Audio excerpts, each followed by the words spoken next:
Can't hear you, Kemar. Hey, good night. Can you hear me now? I can hear you now. Yes. Yeah. Yes. So good night to you. Come Good night, bro. on. Good night, bro.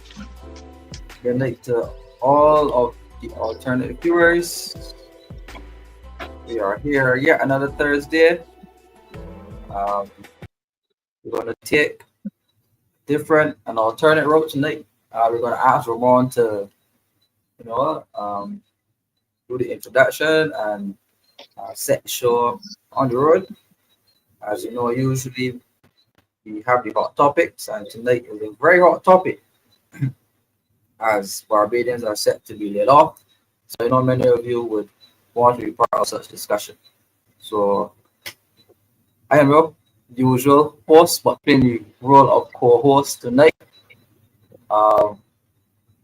And I will get into some rationale and reasoning here.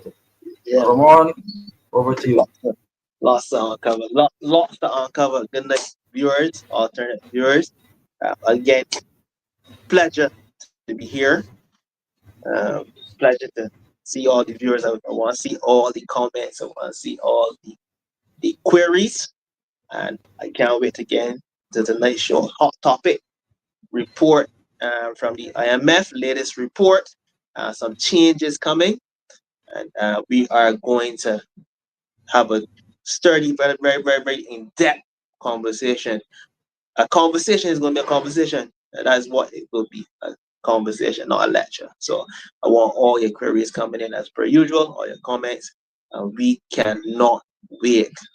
This is going to be a top show tonight. We cannot wait. You can hear me? Right. Okay. Yeah. Right, handle yourself. Right. So in the meantime, Ramon has given his introduction. Let me acknowledge some of the alternate viewers who are on the stream. The early patron supporter, as Ramon, does his stuff. So early patron supporters in the comments, you have a few. Marcia is saying good evening. Kemar and Ramon and all alternate viewers. Hi, Marcia. Very happy to have you on. Patrick's Designs saying looking forward to an interesting topic concerning the IMF. Square 4. Good night to Mr. Short. Good night to Mr. Good Night. Ramon, they're changing your name from Good Month to Good Night. You're muted.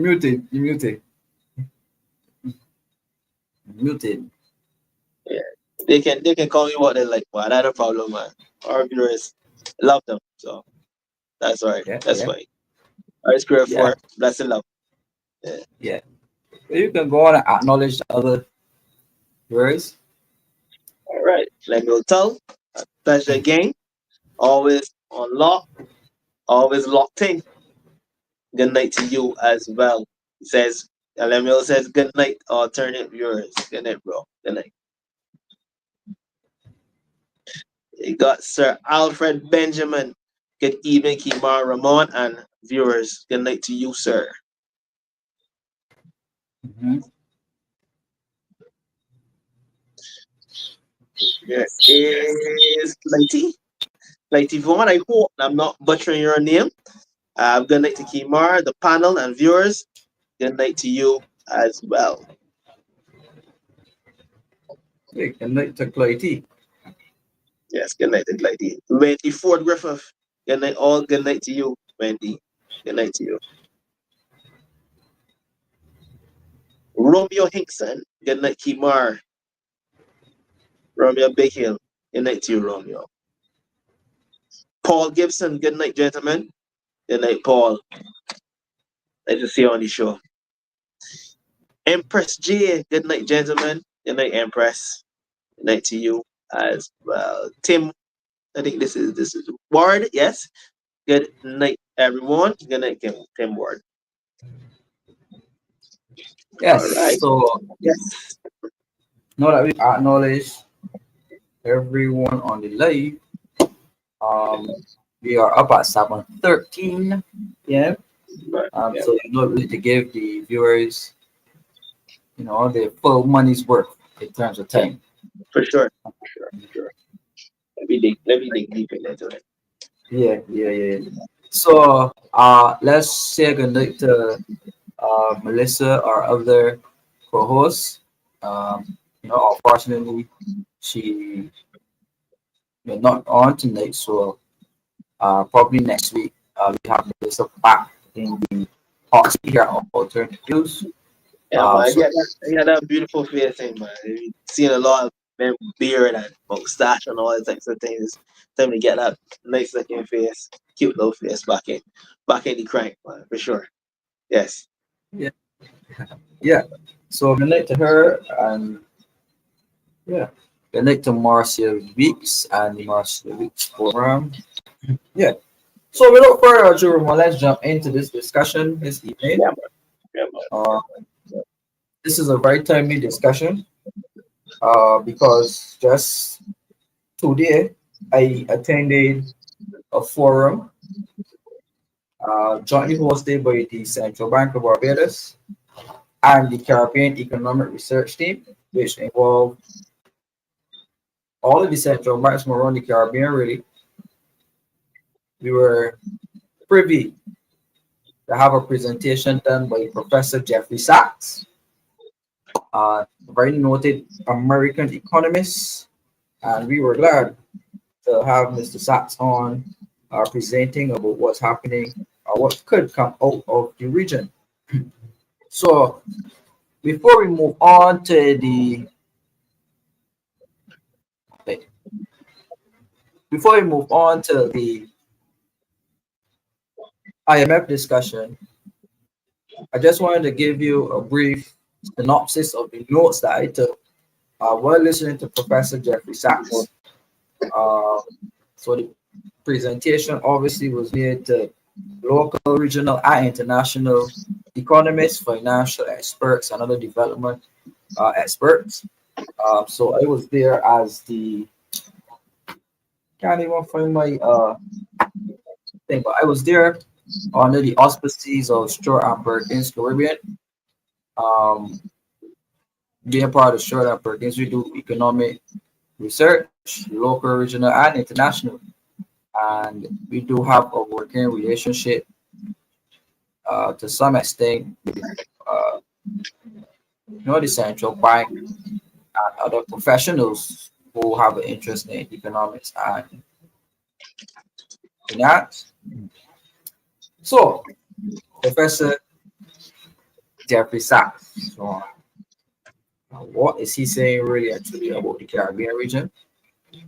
Uh, so, what captured my attention in the presentation really, he spoke about great impact on of hurricanes and storms and a need for the Caribbean to have greater uh, hurricane proofing. So that hurricane proofing could be, infrastructure, uh, different building codes, um, restricting persons from building on beach lands, and the like. He then specifically go into details about the needs for hurricane proofing of Caribbean economies, right? But obviously, for a region that has so many hurricanes per year, I guess we see the rationale for having, number one, you need to hurricane proof your economy. For sure. The second point he raised was about the rising sea level due to the melting ice caps. For Caribbean economies who focus on tourism, obviously rising sea levels would impact on us. Like the coastline. So Yeah, the coastline. yeah, Where a lot of our hotels so are. persons who Yeah. yeah, persons who utilize the beaches and the coast, people who live on the beaches and coast, people who work on the seas, they will all be impacted by rising sea levels. We spoke about building job skills necessary for artificial intelligence. Um, I have some notions about the future of work and practicality, the practicality of developing future jobs for Barbados and the region. Um, we're going to get into that deeper, Ramon, as we speak to the IMF in Barbados and the Yeah. potential for job losses. This is a topic that we're going to focus on tonight for sure. Persons working with artificial intelligence for the future, right? Uh, we spoke to the need for good, solid Wi-Fi internet, quality digital infrastructure, and we all could tell a story about Flow and Digicel. We could tell a story about Flow and Digicel, right? As it comes to the provision of Wi-Fi internet, and how stable that Wi-Fi internet is. I even saw Square 4 speaking about, he said, "Good night, Mr. Goodman. Sorry to put, let me put it up here. It's like, good night, Mr. Goodman. Sorry to put night, not intentional. Was thinking about dealing with Flow. Subscribe to this show and Flow put it on when they feel like." What a what a coincidence, huh? The irony. Yeah, yeah, The irony squared for it. All right. right. So yeah, Wi-Fi internet, digital infrastructure. Uh, there were discussions in Barbados already about free Wi-Fi internet all over Bridgetown, turning Bridgetown into a smart city. That was part of the manifesto pledge of the current government. Uh, Also, it was a manifesto pledge of the uh, opposition in Barbados at the time when they would have lost. That was also included in their manifesto. So it seems to me there was joint uh, agreement in terms of having free Wi-Fi across Bridgetown. I hope that could assist in making Bridgetown a smart city. Um, I don't know because most of the population do not live in Bridgetown. So therefore, persons frequenting Bridgetown, shoppers, workers, would be the persons who would benefit from the free Wi-Fi. But you know, if you're talking about socialist nature taking care of the people, Ramon, uh, it has to be broader than just Bridgetown. No, people will not come to Bridgetown to do more work. Yeah. Children will Because, not come to Bridgetown to do more work just to get yeah. free Wi-Fi if they Because can't afford it at home. when No, can when can tell you to Kemar, a lot of people they try their best not to venture into um, Broad Street into Bridgetown. Nowadays, they try all types of other means and ways of shopping. They try not to for some reason or the yeah, other. I guess it's the location. It's um, you know the fact that in terms of parking, a lot of other factors. So a lot of people are moving away, and a lot of stores too that were once pretty famous stores. They're now leaving Bridgetown, going to Sheraton, going to a lot of other outside places.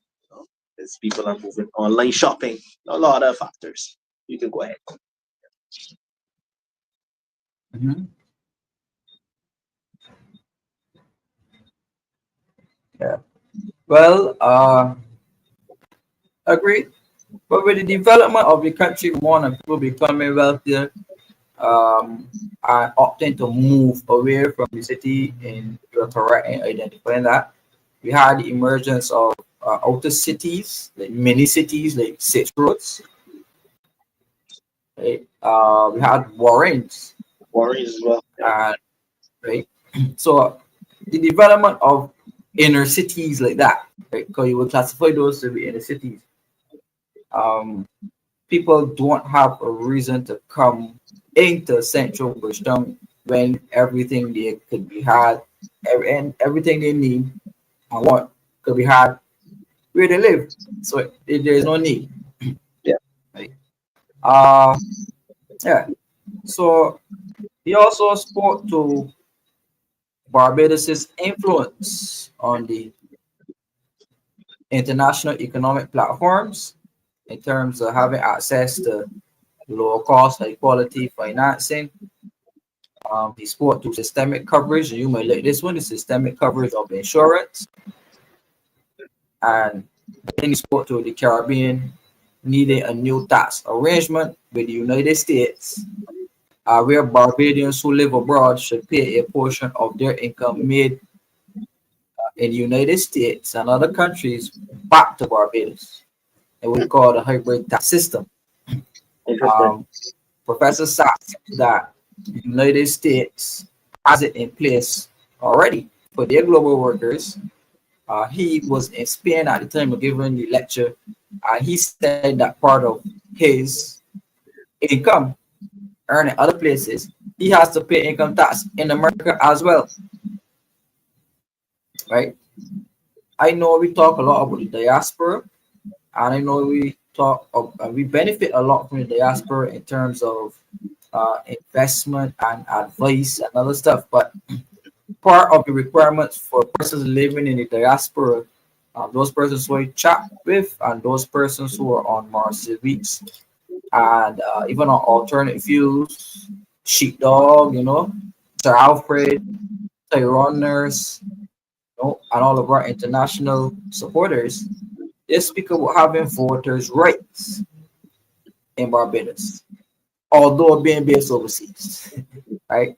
So if we were speaking about taxing Barbadian,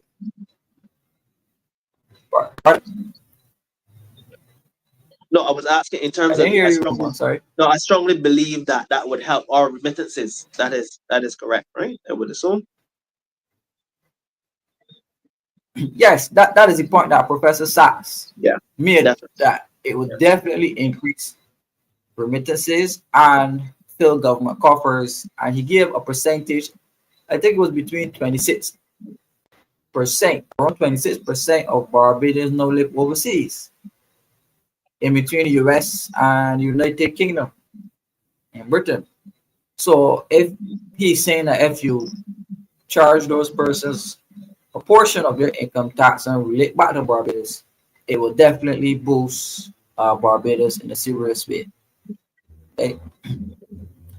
He spoke to investment ratings, Ramon.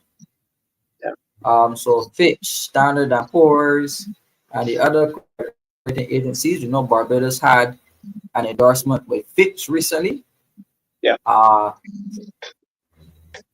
So we're gonna get into Fitch and stuff after, but just give me the points here that he made that interesting. He spoke about credit rating agencies, or their analytics are wrong as it relates to Caribbean economies. So he's arguing that credit rating agencies automatically assume that Caribbean economies are risky. So therefore they apply a one size fits all as it relates to awarding investment grade to Caribbean countries. So Professor Sachs argued that with the exception of one or two countries, the most, maybe three, the most, that none of the Caribbean economies are at investment grade, especially Barbados. Right? None of the Caribbean countries, with the exception of a few, not more than three, are at investment grade, right? And he's asking for advocacy in changing how credit rating agencies apply their metrics to Caribbean economies, because they almost always get it wrong. The last point that he made that was interesting to me was violent homicides, and the fact that the Caribbean has one of the highest homicide rates in the world, meaning that people die here quicker than usual by violent means. So, sport to guns coming out to the United States into the Caribbean region. Obviously, with the Caribbean being so close to the United States, the Caribbean is an easy point for shipment of we call legal guns, right? I've never been to America, and anybody who lives in America can speak to me about just walking into a store and buying a gun.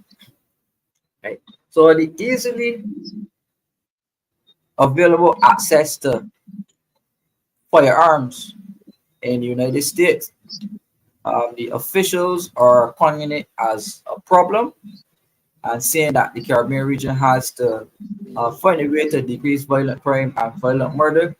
Professor Sachs said he had no solution to the matter per se. Um, so I guess the solution, Ramon, is left to the leaders of the Caribbean and the leaders of governments and society to find a solution to tackle violent homicides and violent crime across the Caribbean, because the United States and the other larger countries are not going to do it for them. If you look at it from a purely economic perspective, the sale of guns benefit the US economy, right? Because That's correct. that is what they manufacture. You They were manufacture, peeping there. You were peeping there. I was just about this. You were peeping there. Kemar. You got that right. right? So So there's a company called Lockheed Martin. If you go on the stock exchange, you will see Lockheed Martin. And Lockheed Martin, let me just give me a second to put it up quickly. But Lockheed Martin deals with, it is a defense company. It deals with security and defense, right, Ramon? And Lockheed Martin is saying is a leading global security, defense, and aerospace contractor, ensuring that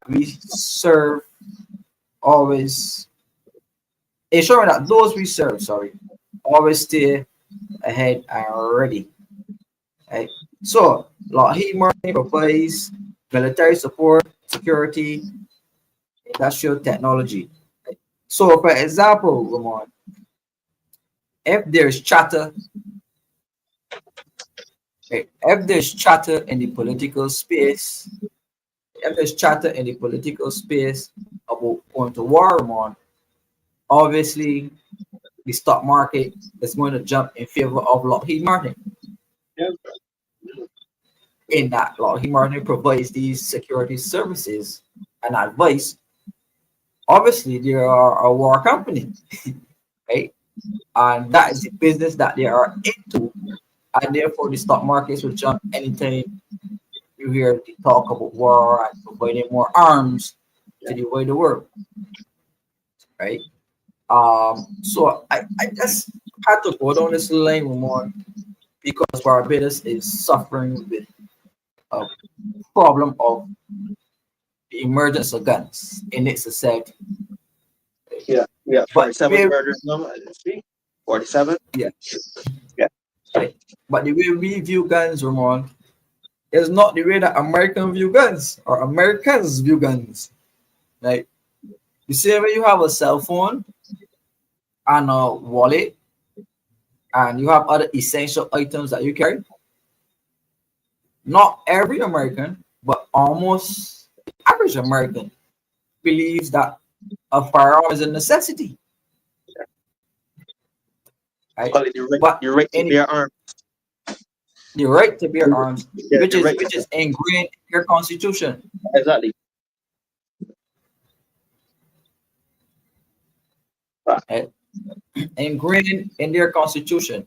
Now, in our hemisphere, we do not have that attraction to firearms like how the US was, so therefore we would frown on it in society, right? Um, so the question really is, can we really look to the United States to slow down manufacturing of weapons because Barbados and the region is having a violent outburst of crime when their economy thrives on providing these uh ammunitions to other countries. So that's a very ticklish topic, though. Come on. Um, And it is one that we are definitely going to dive into because this is alternate views. We're not scared Yeah. to have an alternate view.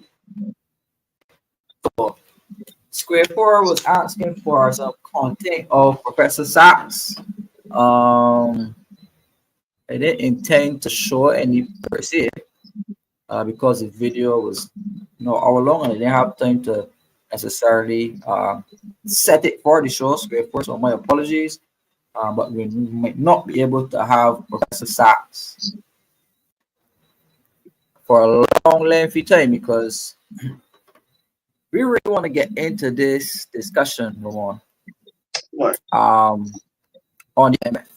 So next week, Square 4, we're going to attempt to do a segment where we could hear Professor Sachs speaking to all the persons who were there. So I felt really proud, Ramon, to be included in such an event and meeting the different professionals and economists in the space that we could develop further alternate views.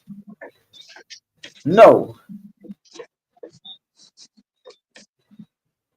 let us look here now, Ramon, at the display picture that we have up for tonight's stream. Okay. The display picture that we have up for tonight's stream, which is the Finance Minister of Barbados, Ryan Strong, yes, shaking the hand of the IMF representative after discussions they had. And it says 2025 target. It says 2025 target, Ryan Strong. Now, everybody could see it. It is the way we advertised alternate views, Ramon. And it says on the front page of this, no, we do better than that. We could get it on the screen, Ramon. But it says here, I'm just gonna read it until I get the picture up. It says here 2025 target. 2025 target. And state reform of state-owned enterprises set for completion next year, which is 2025, right? That's correct. Possible job losses, minister confirms. In agreement, Minister of Rent Strong left and International Monetary Fund Mission Chief Michael Perks shake hand at their press conference to announce Barbados' successful conclusion of the IMF fourth review of the economy for 2024. So, Ramon, as you know, once upon a time, this would have been the Prime Minister of Barbados, right? And I hear my language. Once upon a time, this would have been the Prime Minister of Barbados. But that's obviously not the case. No, we have Ryan Strong leading these talks and conversations. I have him out here now, so I'm going to try to get Ryan Strong on the screen first, one that we can see the picture and have some deep discussion tonight about Barbados' future and the IMF state-owned enterprises. So, can you see my screen, Ramon? Well, it's coming up now. I can Yeah. see it. I can see it a little bit now. Yes, a little bit. Just a tad bit. Yeah. Yes, a little small, but I'm seeing it. Yes. Yes, I can. We work on it. We work on it. No problem. We work on it. The keys to make sure that the viewers can see it. That's all right. Is that better now? Yeah, that's better. That's centered and better. Yes, still better. Yes, that's correct. Right. So, alternate viewers, you see this image. You see this image. Right?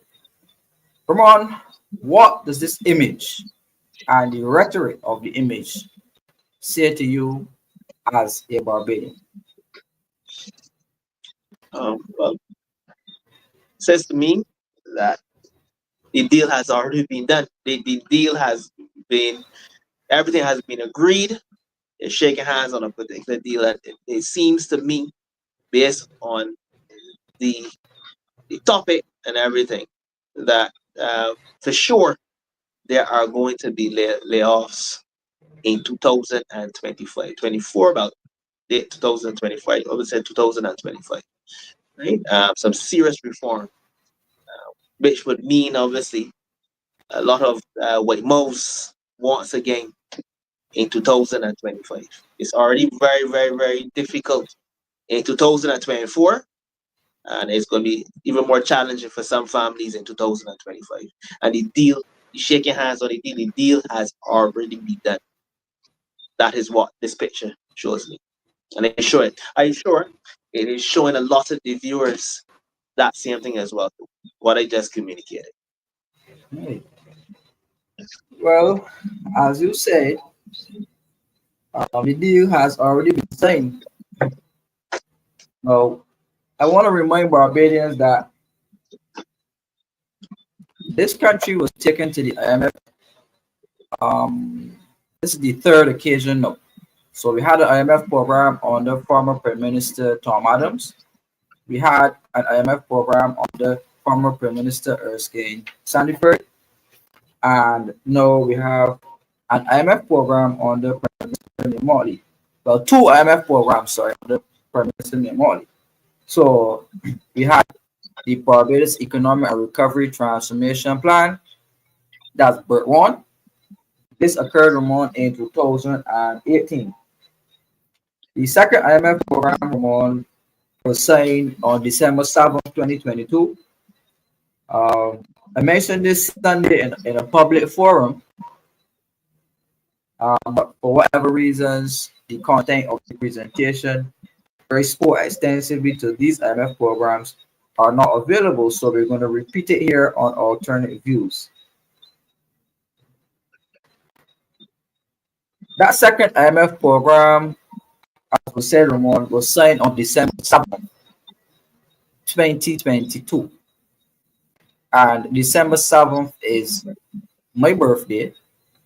You know, Christmas, December, best month of the year. But unfortunately, Barbados signed the IMF program in 2022, December 7th. The second one. That second IMF program, Ramon, right, specifically spoke more to reform state-owned enterprises, right? The IMF Resilience and Sustainability Trust, right? So I am going to put that on the screen as well, right, to show persons so that they could follow where we're going with this.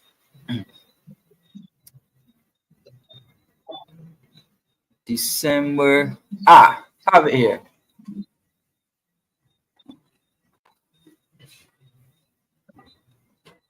So you're going to see my screen in a bit, which should say to you, loans approved for Barbados.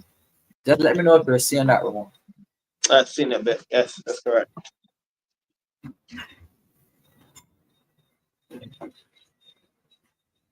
So look, loans approved for Barbados from two IMF facilities. From two IMF. And you can see the date of this article to be December 9th, 2022, which is 2 days after December 7th, again, which is my birthday. But it says here that Barbados is set to receive US $302 Whoa. It says Barbados is set to receive US $302 million. $302 million US in support from the International Monetary Fund as it officially becomes one of the first countries in the world to receive funding from the institution's new loan facility. The IMF announced in a statement on Wednesday that its executive board had approved US 189 million under the RSF, or the Resilience Sustainability Fund, along with US 113 million under a 36-month extended fund facility that will, among other things, support government's second Barbados Economic Recovery Transformation, or BERT 2022 program. The Washington headquartered financial institution said that the loan package was being provided to maintain and strengthen macroeconomic stability, support structural reform agenda. You hear any word, Omar? Structural reform agenda, that is state-owned enterprise reform, and increase resilience to climate change. Okay.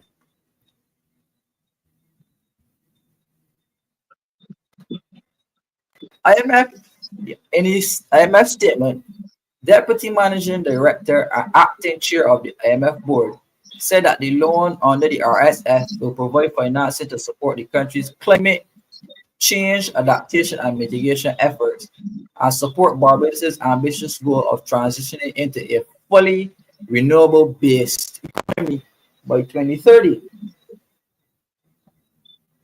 Reforms under the RSF include mainstreaming of climate change in the budget, introduction of public financial management, including in procurement, and measures that would incentivize the private sector investment in climate resilient infrastructure and into renewable energy projects. Okay. That is the RSF. But what I really want to get to, Ramon, is the part of there it is. So it says, building on the successful completion of a 2018 to 2022 extended fund facility, the new EFF arrangement aims to maintain and strengthen hard-won macroeconomic stability and promote unfinished structural reform agenda. Key elements of the program will be gradual and sustained increases in primary surpluses and ambitious structural reforms, such as strengthening tax and customs administration, as well as public financial management, adoption and implementation of pension reform. So that's national insurance, the rationalization and consolidation, Ramon, of state-owned enterprises. So there you have it. This is exactly where you want to go. I want to repeat that. Right. Key elements of the program will be the gradual and sustained increases in primary surpluses. Right. We will enter what a primary surplus is many times on the show.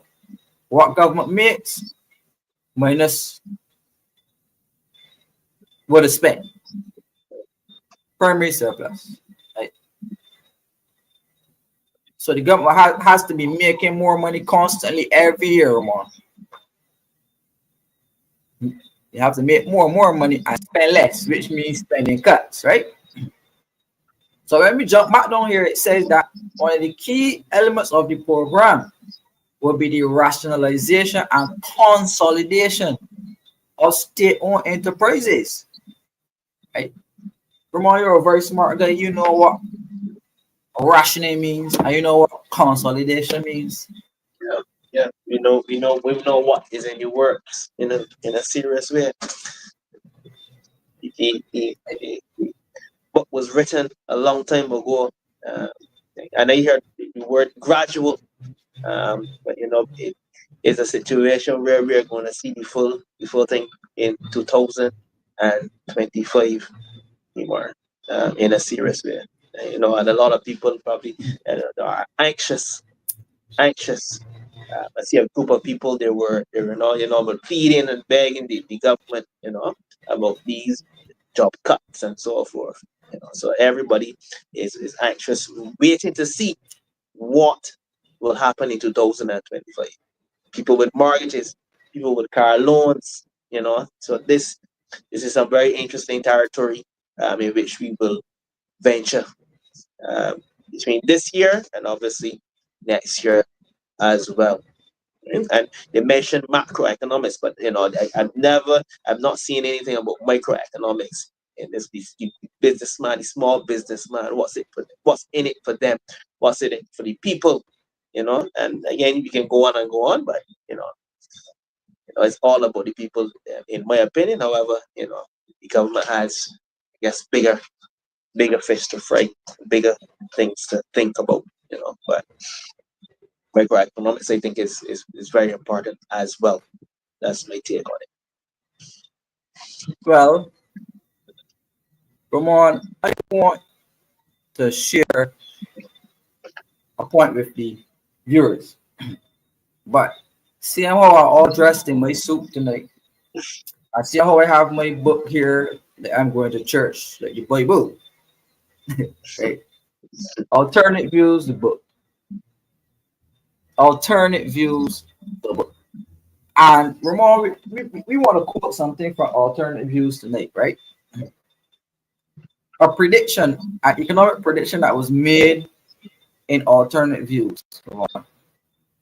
Speaking about the state-owned enterprises in Barbados. So if you could do me the great honor, sir, of reading, right? Of reading Sure. the chapter of alternate views.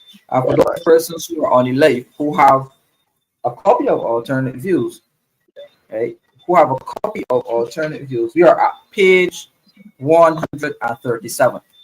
Right? So alternate views. I put back at this picture here because I want when Ramon gives this introduction, this picture needs to be here.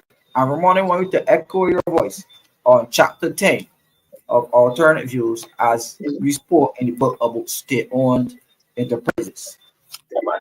And I want the viewers to listen carefully. Huh? Chapter 10, state-owned enterprises. Barbados' public sector wage policy is dependent on transfers from government. Transfers are derived from tax revenues collected by government, as the current levels of transfers to the public sector are under scrutiny of the IMF stabilization program. The level of wages has been highlighted as the largest consumer of government funds.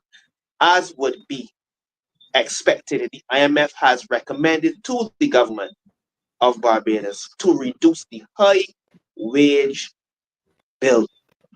IMF has recommended to the government of Barbados to reduce the high wage bill, which stood at $850 million, advice on which the current administration agreed.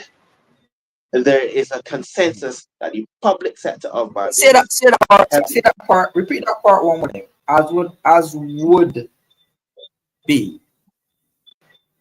as would be expected. As would be expected, the IMF has recommended to the government of Barbados to reduce the high wage bill, which stood at $850 million. I can say it one more time.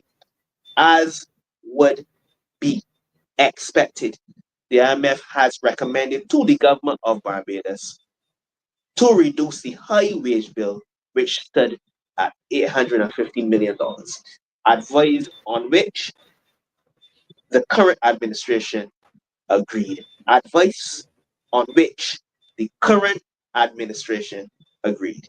There is a consensus that the public sector of Barbados is heavily oversized, unsustainable, too the public finances. All right, go to the other page now. Yay. Well, thank you very much, more. Yes, no problem. I want to slow it down a bit and go through that brief statement. Yeah. Brief statement that alternate views produced at chapter 10. Right? So these are not my words. A couple of loyal patron supporters said that alternate views is like the modern day economics Bible.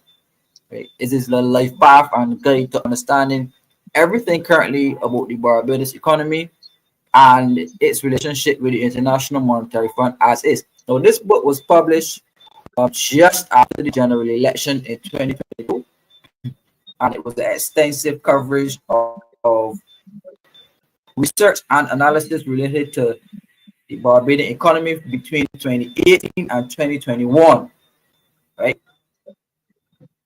So the book provided the scenes, if you call it that, Barbados' plunged into the International Monetary Fund and the different plans and the different births and all those type of things that result in us being in the program, right? So the average economist, the average politician, the average public servant now has to be sitting up looking at the future of Barbados through the lens of an IMF program. Right? And there's not much wiggle room available because if there was, right, you heard it talk long about well the economy is performing. You hear about how the economy is growing. So if the economy was doing so well and going so great, why are people facing potential job losses? Because it will be too previously under the right. So to right size the government, Ramon, Sorry, having a wage bill over Kemar, 800 million. sorry, Kemar. Your audio is cutting in and out. It's taking up a bit. Yeah. Any better now? Yes, better now. Go ahead. I'm right. Okay, it started Thanks to for the cut in and out. Yeah. No problem. Yeah, try to cut in and out again. yeah.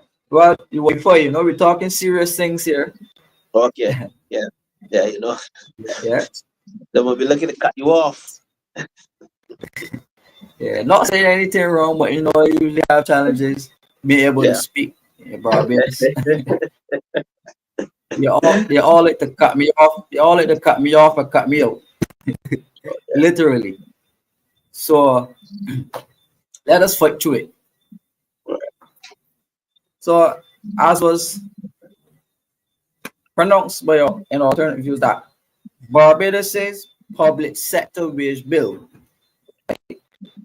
meaning all of those persons who work for government.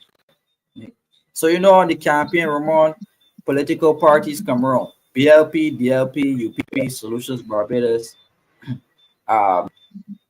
Bajan Free Party, all of them will come around and say, we need to get jobs. We need to get jobs. You're going to give people government jobs, right? And you even have persons, remember when you go canvassing, asking for jobs at Water Authority, you know, National Housing, Transport Board, and others state-owned enterprises, right? People ask you for those things, not recognizing the fact that government's wage bill is almost $1 billion a year, right? Fitch, the rating agency, right? The same rating agency that endorsed the government, the same rating agency that endorsed the government from Fitch, right? I'm going to read to you what Fitch said about the Barbados economy. Right? I'm going to read to you what Fitch said about the performance of the Barbados economy, right? So that you can understand why the government is doing what it's doing right now to be sending home these workers. Now, these reforms were agreed to since 2018. This is nothing new. But because of COVID and some setbacks, policy failures, and otherwise, the government had to delay and delay and delay these reforms, and also for electoral reasons. Right? Also for electoral reasons, the government would not have wanted to embark on sending home people because their chances of winning back the election would have been slimmer. Right? So Fitch again reported some very interesting things on Barbados economy.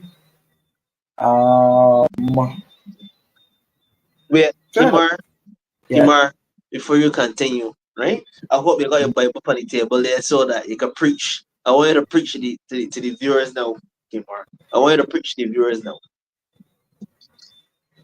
Preach Yeah. to the viewers, Kemar. Preach. Yeah, preach. Well, preach. we're going to need some preaching and saving Barbados because they're almost at a state of comatose, and we really need that preaching happening. But I'm trying to find the actual found it. So Fitch, the credit rating agency, Ramon, spoke to the government of Barbados. Right? So let's take this off here so that the people can see us face to face. Let me look the people in the face and speak directly to them. Yeah. But I also want you to like the program, and I also want you to share the program because other persons out there need to hear this. You know a public servant who may be facing job losses. So call them up right now and say watch alternate views because Kemar is speaking about the future of your job. Right? So, as I was saying,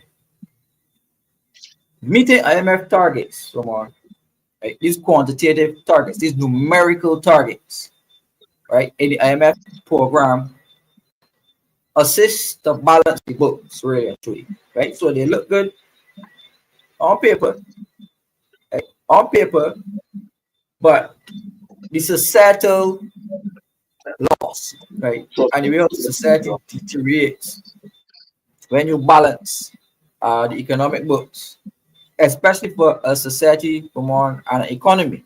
Barbados practices a high level of socialism in their politics, right? So meeting the targets.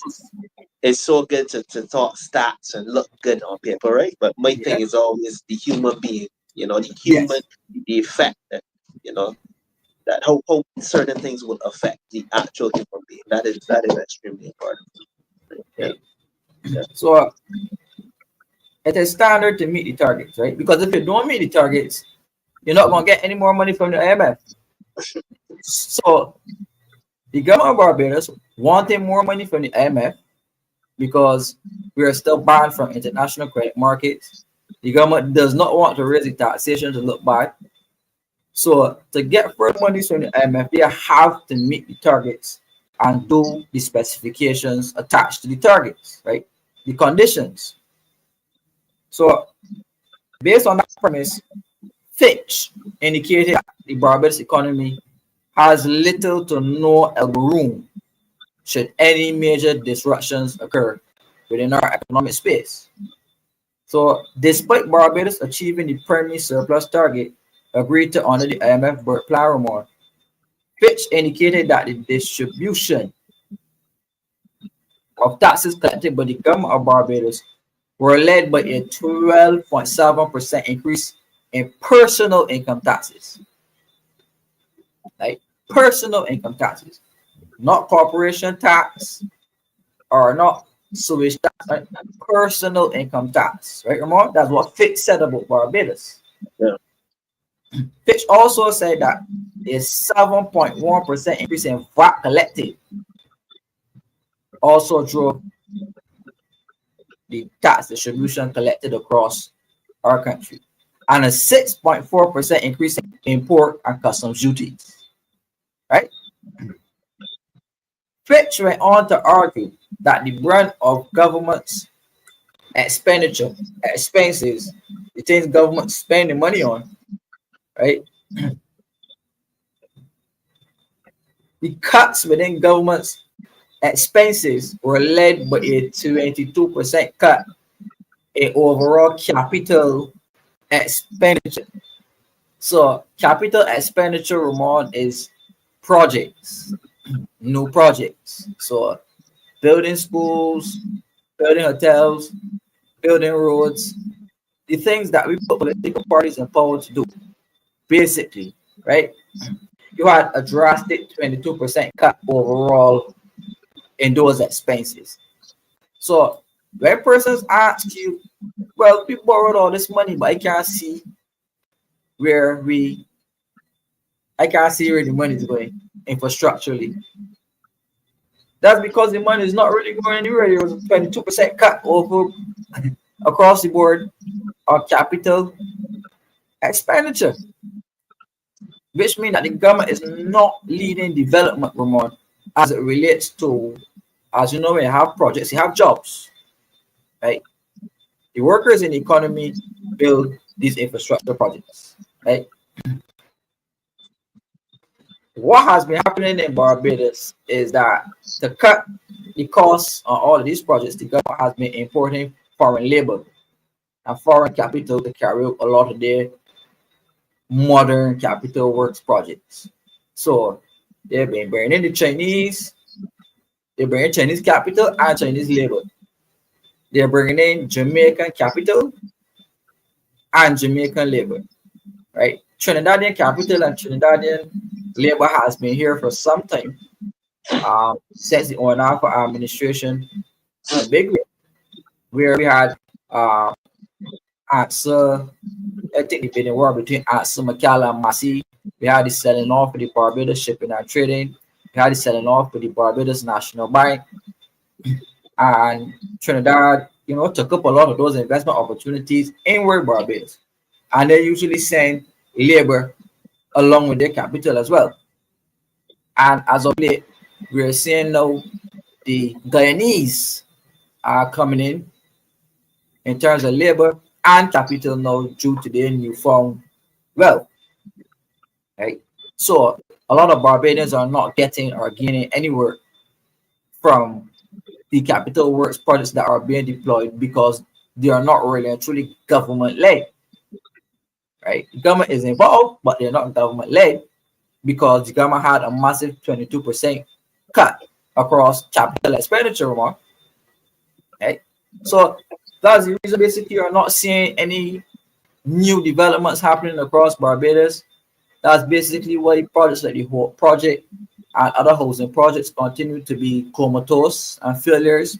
That's why most of the tourism projects are failures, especially the Hyatt and other intended hotels that were supposed to go up since 2018-19 based off the budgets. The reason was that the government agreed with the IMF to cap and cut capital expenditures. Right?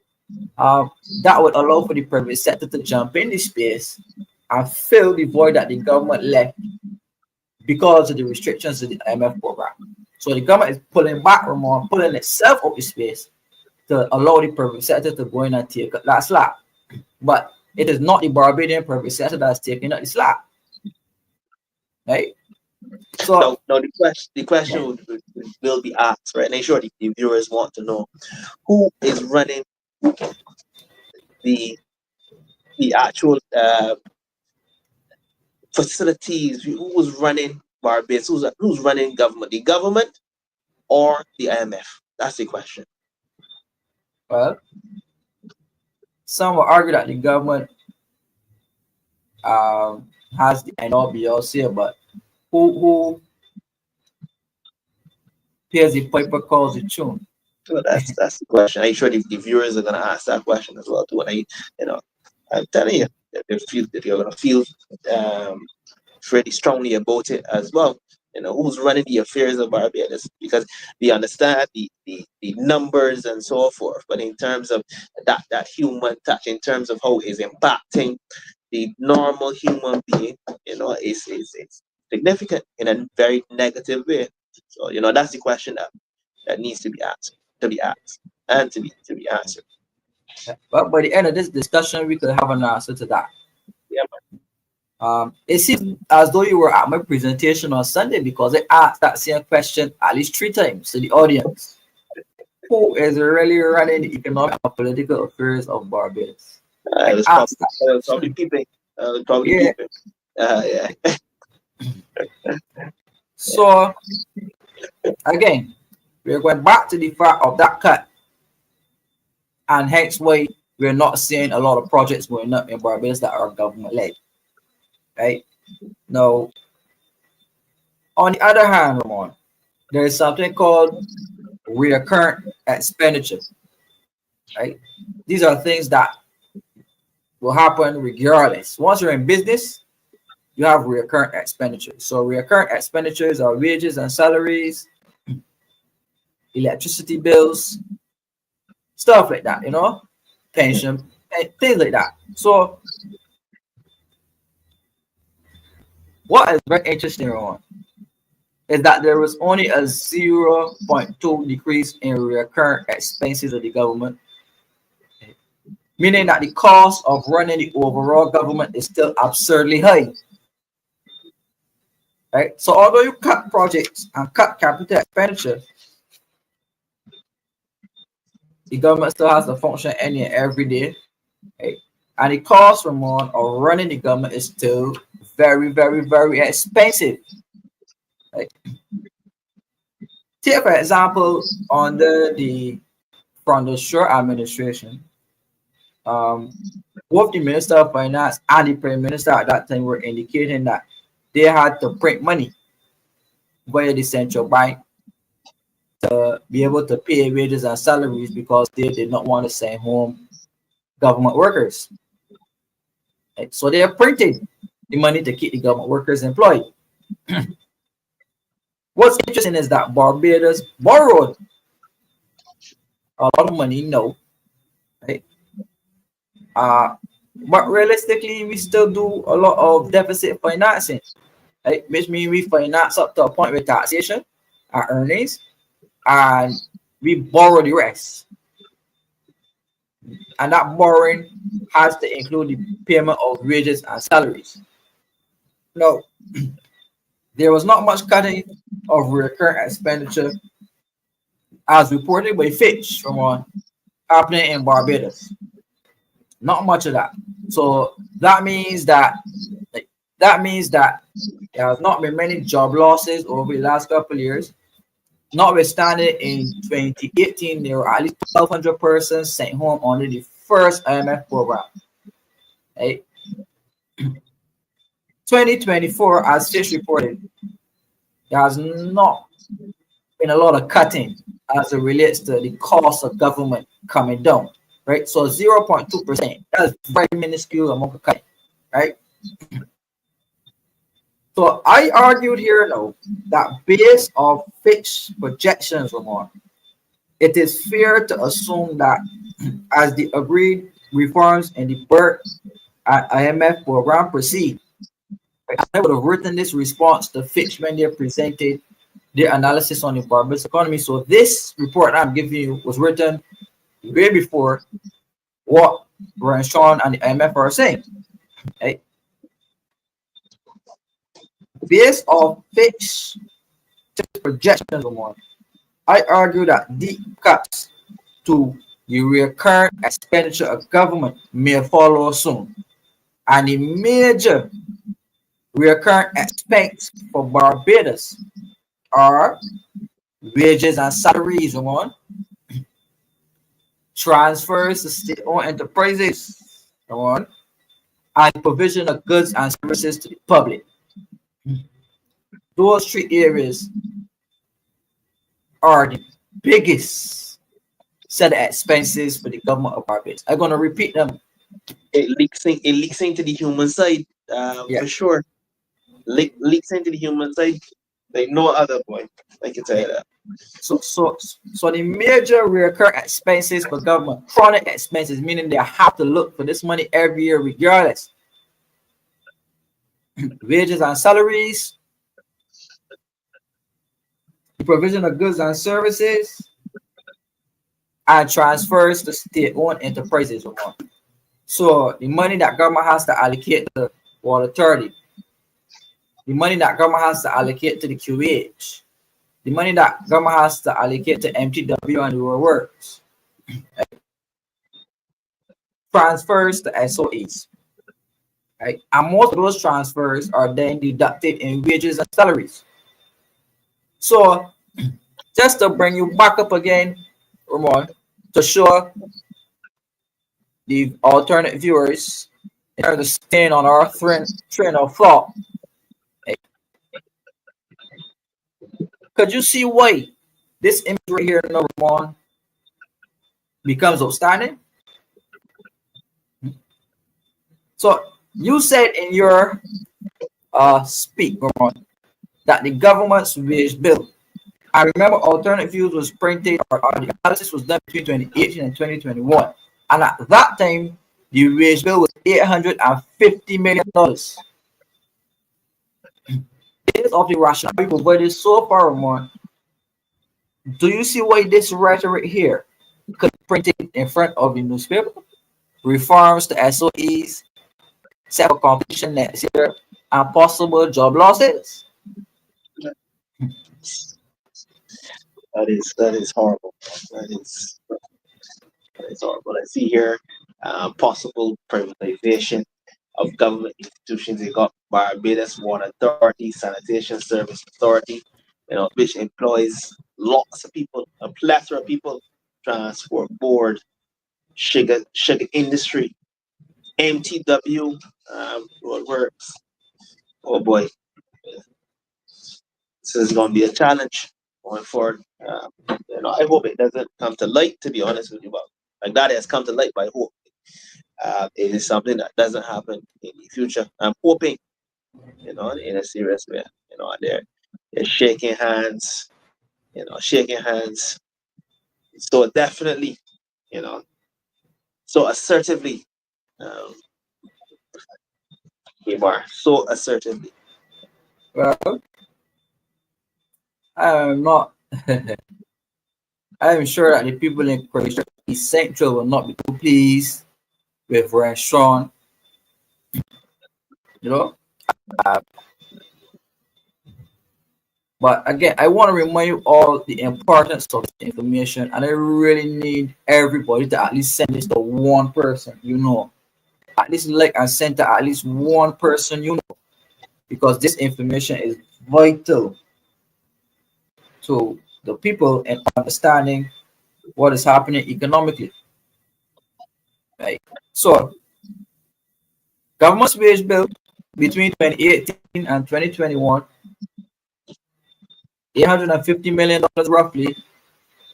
We're going to pull up the actual figure on in a bit from the last report. But you started to list out some of the state-owned enterprises, Ramon, that will be targeted under the IMF reform program. So remember earlier when we went through the article, we spoke to the fact that this new IMF program specifically targeted state-owned enterprise reform. That's right. So here are a list of at least 13 state-owned enterprises that I assume could be privatized, partially privatized, or added user fees, right? Point of sale fees. So they might not be completely privatized, but fees, which is still partial privatization anyhow. So the major recurrent expense for Barbados are wages and salaries, transfers to state-owned enterprises, and the provisions of goods and services to the general population. So hospital, roadworks, housing, welfare, etc. Right? However, Fitch indicated that the further reforms to state-owned enterprises will be more challenging due to more complicated issues and potentially reduced buy-in from the stakeholders, Ramon, as these concerns of SOE reform takes priority in Barbados. So here you have it. Fitch indicated in their last economic report that the reforms will be more challenging because of a lack of buy-in from the stakeholders, meaning the people of Barbados are the stakeholders, right? And as the alternative viewers will know, public confidence in the government has been waning, and confidence as it relates to government's economic management on the ground in terms of the voter population is not that high. So therefore, the populace participating in these reforms, which will more than likely lead to layoffs, there will be a serious level of pushback, right? And Fitch said that, but that was conveniently left out of the reporting, right? So I'm challenging the reporters in the newspapers and other ways to delve deeper in terms of reporting, because they produce feel good headlines for the government. But if you appeal the facts more, right? You will media houses cherry pick the good news and put in the paper and leave with the other parts of the statement, which will give you the factual truth. So quickly, privatization of the government institutions under the BERT IMF program. Ramon started it, so we're going to repeat what Ramon said. The Barbados Water Authority, Sanitation Service Authority, Sugar Industry, the Barbados Agricultural Management Company, the MTW Roadworks Department, the lease on Harrison's Cave, a 30-year lease on the Grantley Adams International Airport, right? The privatization of the National Insurance Scheme, the Queen Elizabeth Hospital and the privatization of the hospital, and the implementation of user fees at the hospital. Right? So a lot more user fees in terms of paying for more for medication, paying more or paying for surgeries, and paying for health care at the hospital, Ramon, is highly possible under these reforms. So the selling out of prime agricultural lands, plantation lands. I know that a lot of the plantations in St. John are under threat by the government. The government recently took over Society Plantation, the BADMC. So maybe we should ask Dr. Claskell, government's chief economic advisor, really what's happening and how come the BADMC took over Society Plantation in St. John. We had Pool Land Plantation, where you had the whole project, where the government went ahead and built on that land, knowing full well they never had the title deeds for it. There are notices set up Wakefield Plantation to subdivide Wakefield Plantation, right? And along with all the other many plantations the government may still have a handling, they're actually selling out the plantation, the good agricultural land, to build private developments. Right? And not necessarily private developments that the people could afford from on high scale private developments, which more than likely go on to nationals. So we have the selling of beach lands,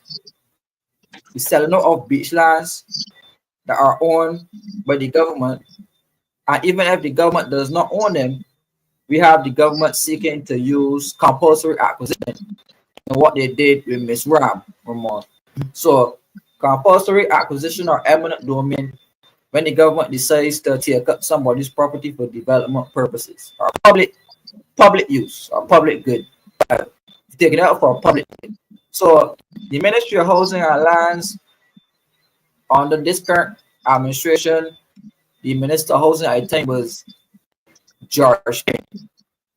The Ministry of Housing set out a policy to take over Ms. Ram's land with compulsory acquisition.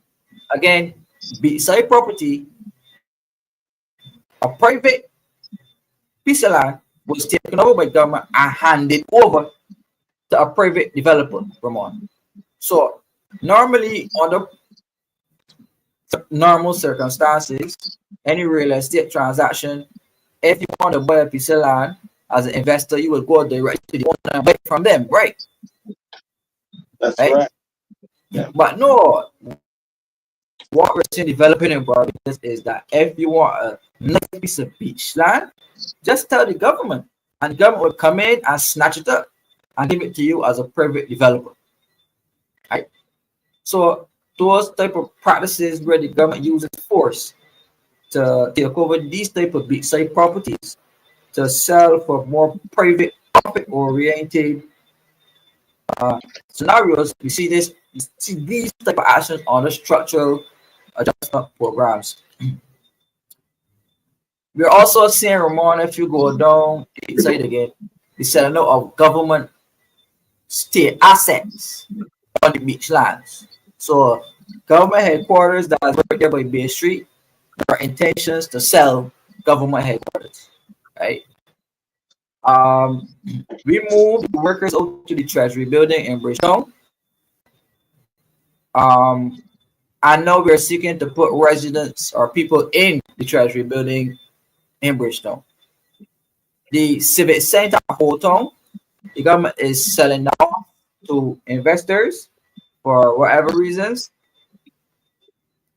And we're saying from the BDF base, right, Ramon, who sells the army for hotel anyhow, but Barbados is different. But the army's base is being sold, right? And the army is a direct government institution. So the army's assets are being land assets, and as for is being sold off again for private development. Right? The Ministry of Agriculture's building on Hink Street, where the next to the fisheries building in Bridgetown, sold off. Coming down Travers Way, right opposite the Pelican Village, all there sold. Central Purchasing, I don't know if you ever went to a Harbor Master cruise, where any Harbor Master used to dock where submarine docks, right? Yeah, man. Yeah, man. I saw a lot of people were left on dock as well too. Yeah. Yeah. Yeah, man, for sure. So Yeah. that big building there right opposite Kensington Oval that's called Central Purchasing. Yeah. That building has been sold off for investment as well. And that's a government building. Right?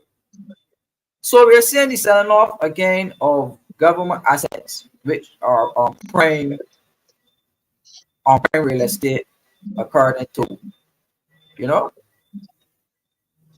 whoever. No, those are just some of the economic factors that we see on when we are on structural adjustment programs, right? So everything that we listed off just now is not necessarily beneficial to the society of Barbados, but it may be beneficial to the economy in terms of balancing the numbers from the IMF perspective, right? I forgot to mention two very important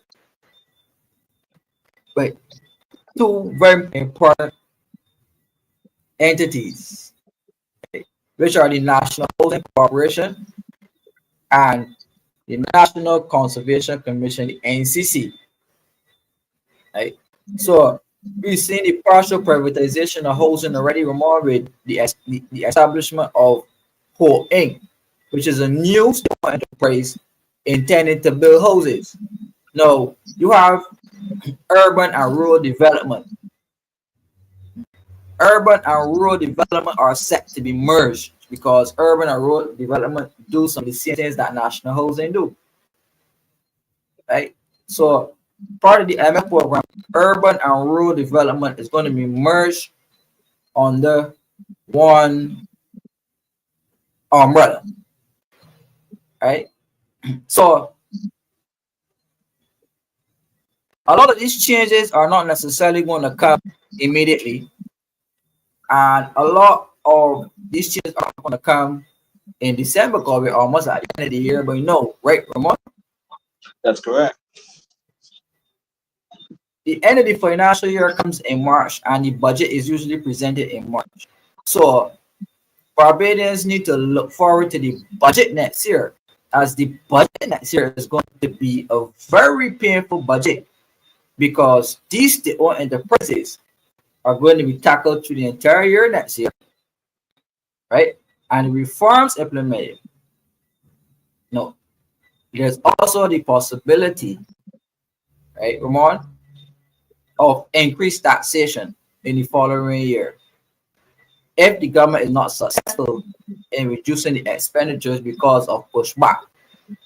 Right? So you remember Fitch did indicate, right? Remember Fitch did indicate, Ramon, in their release that buying from stakeholders is a general concern as these reforms will get priority. So the 2025 budget in Barbados is when I expect majority of these measures to be announced and not really before.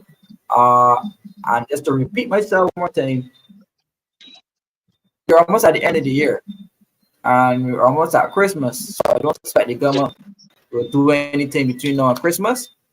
And then we have 3 more months left, sorry, in the financial year after December, which ends usually at the end of March, and the budget is usually presented at the end of February estimates, and the budget are usually presented at the end of February into March. So alternative views predicting these measures will be rolled out around the budget period. If it comes before, no biggie, but they're coming next year at the beginning of the year, and more than likely in the budget with the possibility of increased taxation to fill some of these holes if they're not able to successfully get these SOEs cut and right-sized without major fall in the population, which more than likely result in a loss of government for the administration at the next election cycle, which is constitutionally due in January 2027. Come on. Right. But I've been talking for a while, so I want to get you in here quickly. Yeah. I just want to read an article for the viewers and yourself, Kemar. This article dated the 6th of November 2024. IMF reaches staff level agreement with Barbados on the fourth reviews under the extended fund facility and the resilience and sustainability facility. Right? The IMF team reached a staff level agreement with the Barbadian authorities on the completion of the fourth reviews of the extended fund facility and the resilience and sustainability facility arrangements. The IMF's executive board is expected to consider both reviews in December. Barbados' economic growth in 2024. I want the viewers pay close attention to what I'm saying here. Yeah? Barbados' economic growth in 2024 has been robust. Oh. Inflation has moderated and the external position has continued to strengthen. The near-term economic outlook remains positive with continued growth in the tourism and construction sectors. Now, you would have obviously heard Kemar's opinion on a number of issues. And Barbados on the ground, viewers on the ground, Kemar on the ground, Ramon on the ground. Does it feel like there's a robust economic growth? Does it feel like inflation has moderated when every single week, every single nanosecond, prices of goods continue to rise like no other? Now that's the question I got to ask you viewers. It doesn't feel so to me. I'm sure it doesn't feel so to Kemar, and I'm sure, but I want to hear the views from our loyal viewers. I want to hear your views on this matter because based on this article here, you know, they obviously hype up everything, hype up the situation, and they're saying that it has been robust economic. There has been robust economic growth. I don't know from which level, and I don't know who's supposed to feel the robust economic growth. And also in terms of inflation, you know, I don't know how aloof uh, they think are all aloof, they are, but the people on the ground are really feeling a serious pinch, really feeling a serious pinch when it comes to inflation, and they don't feel the economic growth at all. And in terms of tourism, we just had obviously a World Cup, and as I mentioned, the shows before, there wasn't the hype of activity, there wasn't that hype that should really surround a World Cup, a sport played on a world stage. So it's about the people of Barbados, and I just want to know how you guys really feel about the situation, because I am feeling it, Kemar is feeling it, as I said. So I want to know how you feel about it. Right? I could give you a understanding of how they feel. I could give you 15. I could give you 15 answers to how the people feel. Right, Ron? 15. Again, those persons who heard me speak on Sunday can tell you those 15. Number one, since 2018, the people of Barbados have been paying a slew of draconian taxes, right? 15 or more. Garbage and sewage tax. I still not connected to the sewage, and you still pay sewage tax. Okay? I agree about that. Fuel tax at the pump. Right now, I think that road tax was a much cheaper initiative than the tax at the pump, because we are being bled at at the gas pump. Hey, we've had a 33.5% corporation tax. We have the Amazon online tax. We have the tourism departure tax. We have the health service levy. We have the room rate levies. We have the plastic bag tax. We have increases in land tax rates, Ramon. We had the pandemic levies. We had increases in national insurance contributions. We had increased water rates for farmers.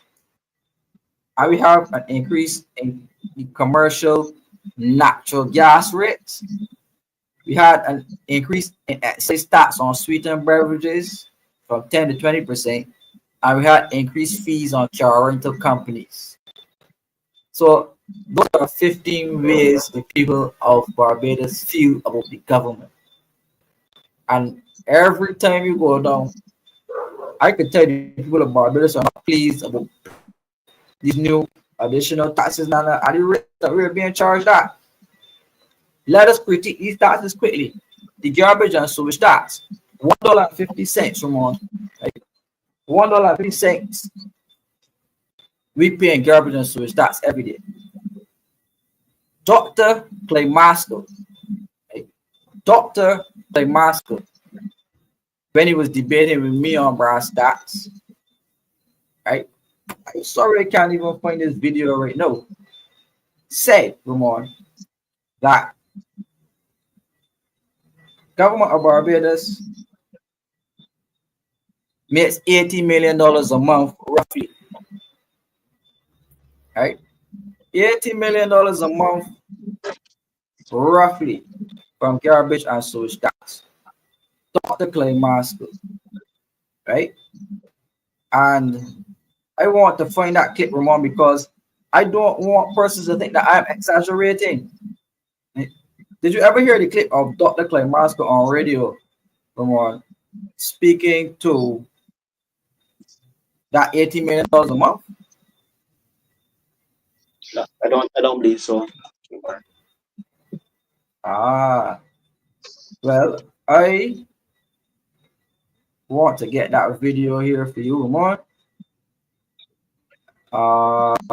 So far on my device, but again, we pay $80 million a month in garbage and sewage tax, according to Maskell, right?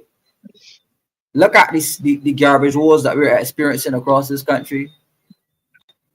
Paying so much money in garbage and sewage tax, and I heard that there's a shortage of garbage trucks to pick up the garbage. So why are we paying sewage tax if there's a shortage of garbage trucks? Well, I'm glad you spoke about that. I went through a community the other day, and someone will just pull me one side and say, you know what? smell that, you know. And you know, there was a whole heap of garbage in nearly the middle of the road, and I asked how long this particular set of garbage was there. They said for weeks. So you know, I'm thankful that you spoke about that. You know, so you know, where's the money going? That's the question. That's a very good question. Continue. Right.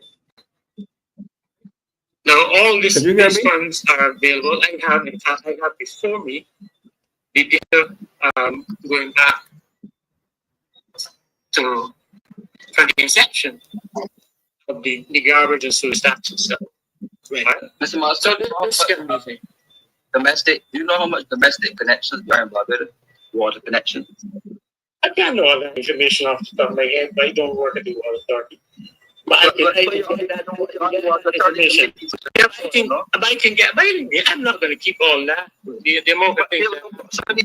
It was approximately 92,000 approximately my last number, right? So when you go forward and you make the calculations, right? You can add the days. You can add the amount of days between since the tax was implemented back in 2018 up to today. You can add it and multiply, and that will give everybody the total figure as relates to how much the tax made on their own calculation. I'm saying to you that the challenge really is the lack of transparency. So do you want to write down the figures I'm about to give you? You want to write them down, says yes, no? Right, Ramon, you need to listen to this part very, very, very carefully, right? Right. You need to listen to this part very, very carefully. This is Dr. Claymaster saying to me, you know, do you want to write down the figures in the garbage and sewage tax? Hey, this is not me. Let me show all of Barbados who's speaking here. Right. So I paused it on purpose. Hey, this is Moscow, Chief Economic Advisor of the government. Hey, there he is. There he goes. There he goes. Right. All right. In April of 2019, 20 fiscal year, 79 million. Hold on. April 2019. I'm going to torture you with data. In May, 78.3 million. In June, 81.3 million. In July, 84.7 million. In August of that year, 84.5 million. In September of that year, 85.4 million. In October, 83.1. In November, 80.5. December, 82.6. In January, 83.2. In February, 88.6. In March, 87.1. In the fiscal year of 2021, April, 86.9. May 89.4. Do you want me to go on? But Clyde, what I'm hearing here, let me do a quick average. That's $80 million, $82 million per month. So the question still stands as to where is the distribution of those funds going and what are they going to? That is a question I think the public. No, but my friend Barry, I told you. Do you want to take this down too? I told you. You see, he told us, Ramon. He told us, right? No, I hope you heard those figures, but I don't know. Right. Let me give it again. Right. I'm going to give it again. Hold on. April 2019. I'm going to torture you with data. In May, 78.3 million. In June, 81.3 million. In July, 84.7 million. In August of that year, 84.5 million. In September of that year, 85.4 million. In October, 83.1. In November, 80.5. December, 82.6. In January, 83.2. In February, 88.6. In March, 87.1. In the fiscal year of 2021, April, 86.9. May 89.4. Do you want me to go? Like what I'm hearing here, if I do a quick average, that's $80 million, $82 million per month. So the question still stands: where is the distribution of those funds going, and what are they going to? That is a question I think the public. No, but my friend Barry, I told you. Do you want to take this down too? I told you. He told us, Ramon. He told us. Hey, $80 million a month in garbage and sewage tax. Right. So why are we still suffering with garbage collection? Right. The sewage is supposed to be fixed. I use that word, supposed to be fixed. But still, we are paying a sewage tax. That area that I ventured to was extremely odorous. I can tell you that, but you know, the lady didn't even have to call me on site. The street we were walking, the stench struck our noses from nearly a couple meters, not a couple meters, I would say about 100, 200 meters away. You know, so I didn't hear where the funds were going and how they were being distributed, etc., etc. I haven't heard that as yet from the clip you played. I just heard the figure, but I don't know if there's more to the clip where he explained where the funds were going, and I think the viewers would like to hear that part. If there's a part where he advised where the funds were going. The funds are divided up between the sanitation service authority, so at least $1.25 out of the garbage and sewage tax goes towards sanitation, and 25 cents goes elsewhere. Right? So sanitation should not be having the challenges that they're having. But I would inform the public of Barbados that the Barbados Water Authority has not, and I repeat, the Barbados Water Authority has not been paying over the garbage and sewage tax component over to sanitation. Right? So sanitation is being starved of resources. But $80 million a lot of money a month. If my memory serves me correct, it's $80 million a month, or that's a year, Kemar. A month. Average a month. You want to play again, Ramon? Yeah, play it again. Play it again. Let me go back again and play. You guys said 80, and he listed off monthly. September, October, January. No, we're gonna play again so that you hear it one more time. All these funds are available. I have this back in 28. In July, 84.7 million. Wait. 8.3 million. Let me get them from the beginning. Hold on. You want to write down since you I'm saying to you that the challenge is lack of transparency. So do you want to write down the figures and book again? You want to write them down since you answer? You want to write them down? April 2019, 20 fiscal year, 17 million. Hold on. April 2019. April. He really tortured us with data. There's no doubt about it. He really tortured us. In June, 3 million. In July, 84.7 million. July. In August of that year, 84.5 million. 84.5. In September of that year, 85.4 million. In October, 83.1. In November, 80.5. December, 82.6. In January, 83.2. In February, 88.6. In March, 87.1.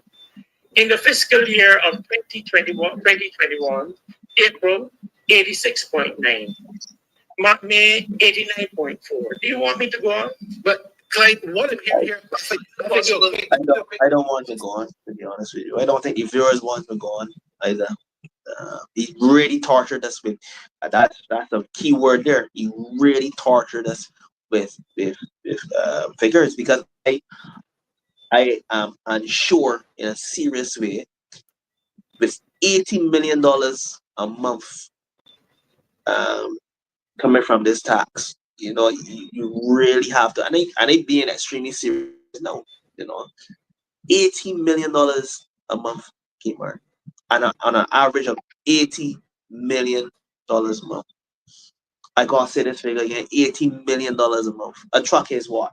A truck is what? 500, about 200 and something $1,000 one truck. You have wages, you have etc. I mean, the viewers would have to tell me. If you can tell me as well too. Even if you allocate $80 million, how can you fall short? How can you be falling so short every single month? How? Well, as it relates to the garbage and sewage tax, yeah, it was revealed in a nation newspaper by the former chief executive officer, Keith Roy Halliday, that he was utilizing the garbage and sewage tax to manage and run the affairs of the Barbados Water Authority, right?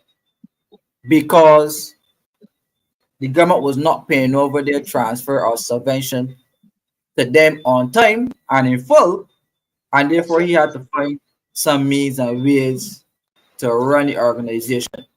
Right? So Water Authority became a tax collection agency, which they are not legally, legally they're not supposed to do that. BRA is supposed to be the tax collection agency. So VAT and all of these other taxes that allow the public to do tax collection on behalf of the government, you need to have a very serious system in place to ensure that these agencies are not taking government's money. So by admission of the general manager, because he said in the newspaper that he was using the money to run the water authority. This is the garbage and sewage tax that we pay on our water bill. The former chief, but he's not, but the former general manager, let me get the rhetoric correct. The former general manager of the water authority said he was taking the garbage and sewage tax to run the Barbados Water Authority because the government of Barbados was not paying over the subvention to the water authority on time and in full. So therefore he had unfettered access to taxpayers' money with no safeguard. God knows how much of the garbage and sewage tax was stolen. Not by him, I'm just saying stolen in general, because Mr. Halliday is a very respectable man, so I don't want anybody to, but the garbage and sewage tax to water authority. Now, water authority in particular, and Ramon, I have to grind down on water authority, right? Because water authority is one of the largest SOEs that we have, right? Has a very high level of workers and stuff like that. So any changes to water authority are going to seriously impact the entire country, right? So water wars. We see the challenges that we're facing with water wars right now, right, Ramon? Water always off. If it's not off, it's black, brown, green, purple. All types of things just wrong with the water in Barbados, right? Water Authority, an agency that had a couple of ministers, constantly changing. We had, if I can remember, we had Ian Goodman, who was Minister of Water Resources. Charles Griffith, he was a minister in the Ministry of Water Resources. Santia Bashaw was the Minister of Water Resources. Wilfred Abrams was the Minister of Water Resources. And now the Prime Minister is the Minister of Water Resources. So that's at least 5 people that we have managing the water authority. Right? So if you apply a reasonable rationale, Ramon, you have five ministers, including the prime minister inclusive, and still look at the challenges that we're facing in water wars. So we could clearly say there has been a serious failure in managing the water resources of Barbados and managing the Barbados Water Authority. What is very important, Kemar. But my electricity can actually go off, and I won't really feel it as much as if I can't bathe, Kemar. I don't know if you, I don't know. Admit to something. I know a lot of viewers, where it can't be sticky everything in one. Water is extremely important, but we gotta get it right. Then adult would we gotta get it. And I'm sure the viewers feel the same way. Then adult would we really, really gotta get it right. Especially a situation where we got a lot of these dopes and etc. etc. Water security, we talk about food security, but water security should be really paramount. There's no doubt about it. And as you mentioned, the amount of the turnover in terms of the minister that's high too. So the water levels low and the turnover of the ministers extremely high. So that is Indicative, bad it's rhetoric. indicative of the fact that something serious is going on, a serious Something, challenge is going on behind the scenes, a and real the serious inability challenge. of the ministers, however, to handle the job. Yeah, but something is really wrong there. But Kemar, I go back to this, and I'm sure the viewers want to go back to this $18 million, right? Because I'm trying to understand here, right? So you mentioned the water authority and so forth, the subvention. Now, in terms, how was then Minister Masker able to that those are figures that he saw or he analyzed and say, you know what, this is what we should be bringing, or those were Oh, figures, those were tax actual monies figures, that were actually those were actually collected figures. collected Okay. figures. But then you mentioned that the entity was using the money to run the institution. So there's a little conflict they're trying to understand, and I guess the viewers trying to understand. Yeah. Um, Well, the funny thing there, Don, is that yeah. you pay garbage and sewage tax on your water bill, Okay. meaning that the Barbados Water Authority collects the garbage and sewage tax. Okay. It is not a water tax that goes to the BWA accounts, Okay. right? So the only money water authority should have been collecting from the garbage and sewage tax are collectors' fees for tax administration purposes, Yeah. right? Yeah. So BWA has been including the garbage and sewage tax in their revenue streams. Right? So let's look at a major fact here. Since 2007, the International Monetary Fund has been suggesting to the Barbadian policymakers that an upward adjustment in price will tackle the problem of utilities and tackling, again, here this word coming up, the recurrent costs attached to running utilities in Barbados. So there are two major utilities that we need, like electricity and water. Right? I will say this. I will say this. Anytime that there's an increase in light bills and electricity rates, there will and must be an increase in water rates. Right? Because it takes energy, right, and electricity to pump water into the homes of every Barbadian, and therefore an increase in the energy cost of the Barbados Water Authority will automatically reflect an upward adjustment in price in terms of water anytime electricity goes up, because the water authority is actually one of the largest spenders as it relates to electricity costs at the light and power. Right? Allen Power recently got an increase in electricity rate. Yeah, well, moderate. Everything. Moderate. They But seem to use the word moderate. it, it is Just to it is pacify a moderate. little bit more. It is Yeah. moderate for a small user.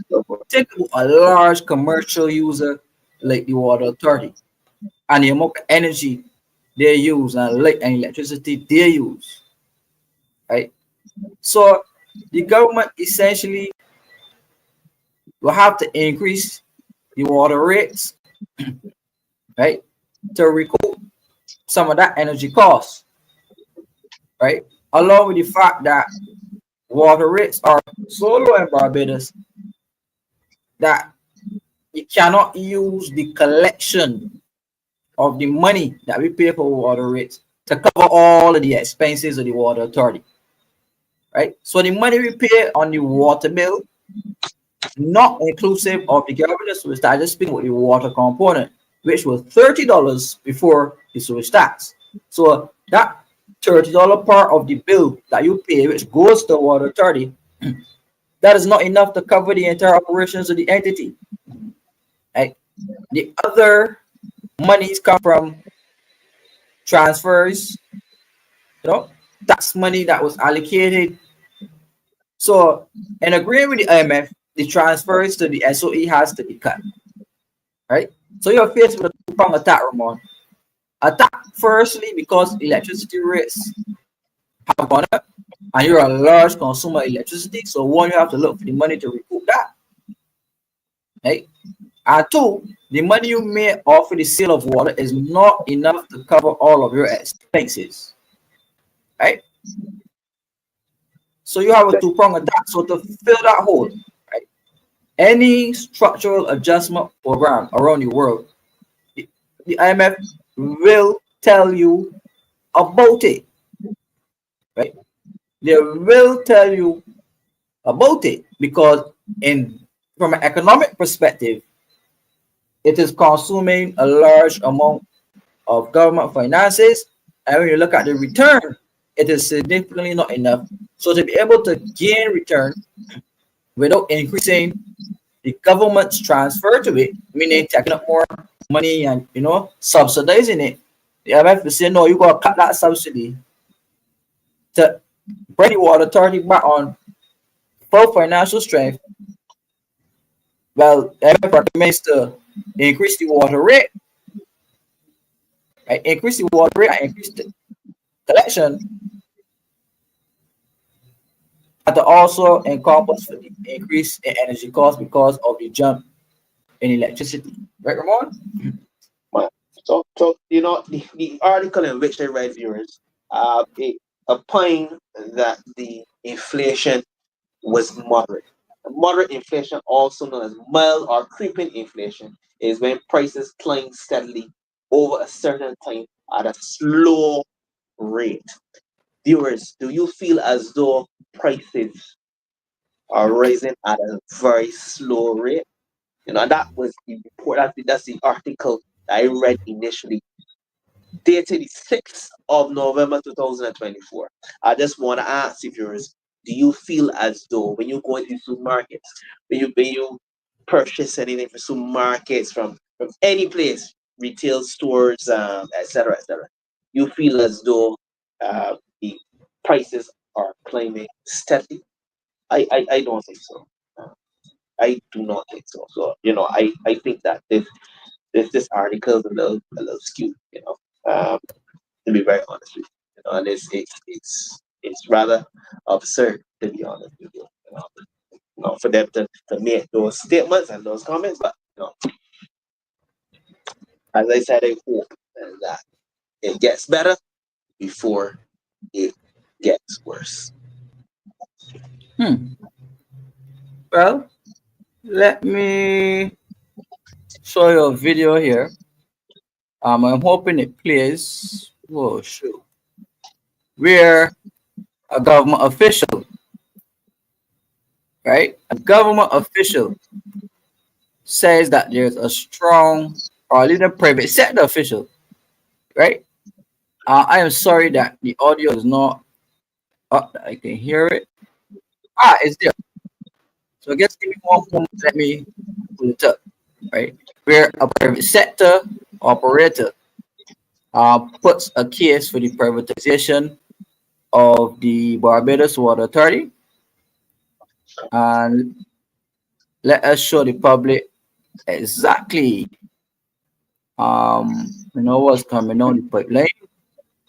So is my screen visible, Ramon? Yes, it's visible. Let's see what Right. it plays. Right. So Barbados today. Volumes. Yeah, I can't hear what the person is saying. I don't think the Seen viewers as a can hear. public, this electricity company has always been a private entity. It was started in 1911 at a time when, in many parts of the world, it was seen as a public utility and therefore should You can have hear been Kemar. publicly controlled. But Barbados has always had a private electric utility and a private telecommunication utility. Kemar, So we have wonderful precedents. you can hear? That privatization I can't hear works the for flex Barbados, and I think Light For some Power reason. seen as a pretty good company, and despite all the challenges that the telecommunication business has had over the last few years, we have a reasonably good structure.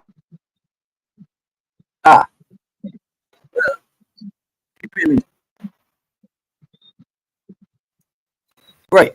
The guy was saying that Light Power is already Light Power is already a private entity, and they could use the same model to tackle the Barbados Water Authority in terms of the privatization of the entity and operate it similar to how they operate the Light Power. Now, the way how Light Power has been behaving recently, I don't think that I want, another entity in Barbados structured similar to how Light Power is structured. Right? Right now, we are facing a rate increase, which was definitely sponsored by the members of parliament. We have many members of parliament who actually do legal and attorneys work for the Light Power Emira, and it is my opinion that the parliamentarians would have used their positions to derail the public, basically from benefiting from lower electric rates and allowing the grant to increase. But that's another conversation for another time. We're talking BWA, Ramon, and hoping you can see my screen. I can see it. Yes. Right. Now, it's some factors that I gave you about the increasing energy cost to the water authority and how under the IMF program, there are discussions to privatize state-owned enterprises, right? And it spoke there, or it says thing. But before I get on to this particular slide here, I want to show you another one quickly, right? Which speaks to, you can see it, right? It says SSA, BWA, Transport Board, earmarked for privatization. You see that, right? They've actually talks about this for a long time. A fairly long time from what I can remember. Yeah, I'm very remember. So we need to refresh and rehash, right? To bring the minds of Barbadians into the day and age. Right? What I notice is that the government trying to keep the young people distracted, teaching everybody how to work up. Mind you, I like crop over, I go down crop over and I do my thing too. So there's no judgment on the working up part, but you have to be working up and being focused on the fact that your future is living the way, right? Being able to do something about it. No, there's no future in a population of people who are skilled at working up only. Come on, right? You have to have institutions in place where people could be able to, do work, healthy work, eat, live, invest, And if they feel like go and buy a costume and go down crop over after they're economically stable. Well, you know what? The up about that is that you might have a population growth, as the Prime Minister has been you know pointing at for a little while. You know, that's what you might get. With interesting. It says here that as the bird, again, we spoke about bird earlier, as the bird program advances to phase 3, a shakeup of SOEs will be undertaken, which will see a number of them being privatized. Restructuring of SOEs is expected to start in the next fiscal year and could potentially see a large number of public servants out of a job.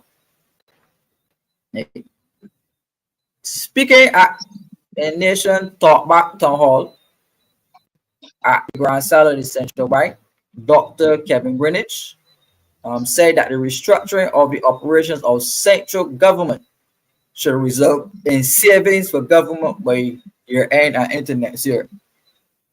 And Dr. Greenwich so far explained that 3 SOEs have been considered for privatization: the Barbados Water Authority, the Sanitation Service Authority, and the Transport Board. So you could see how it could be interpreted that the Water Authority intentionally is intentionally withholding funding from the Sanitation Service Authority to be able to crash it and set it up for privatization.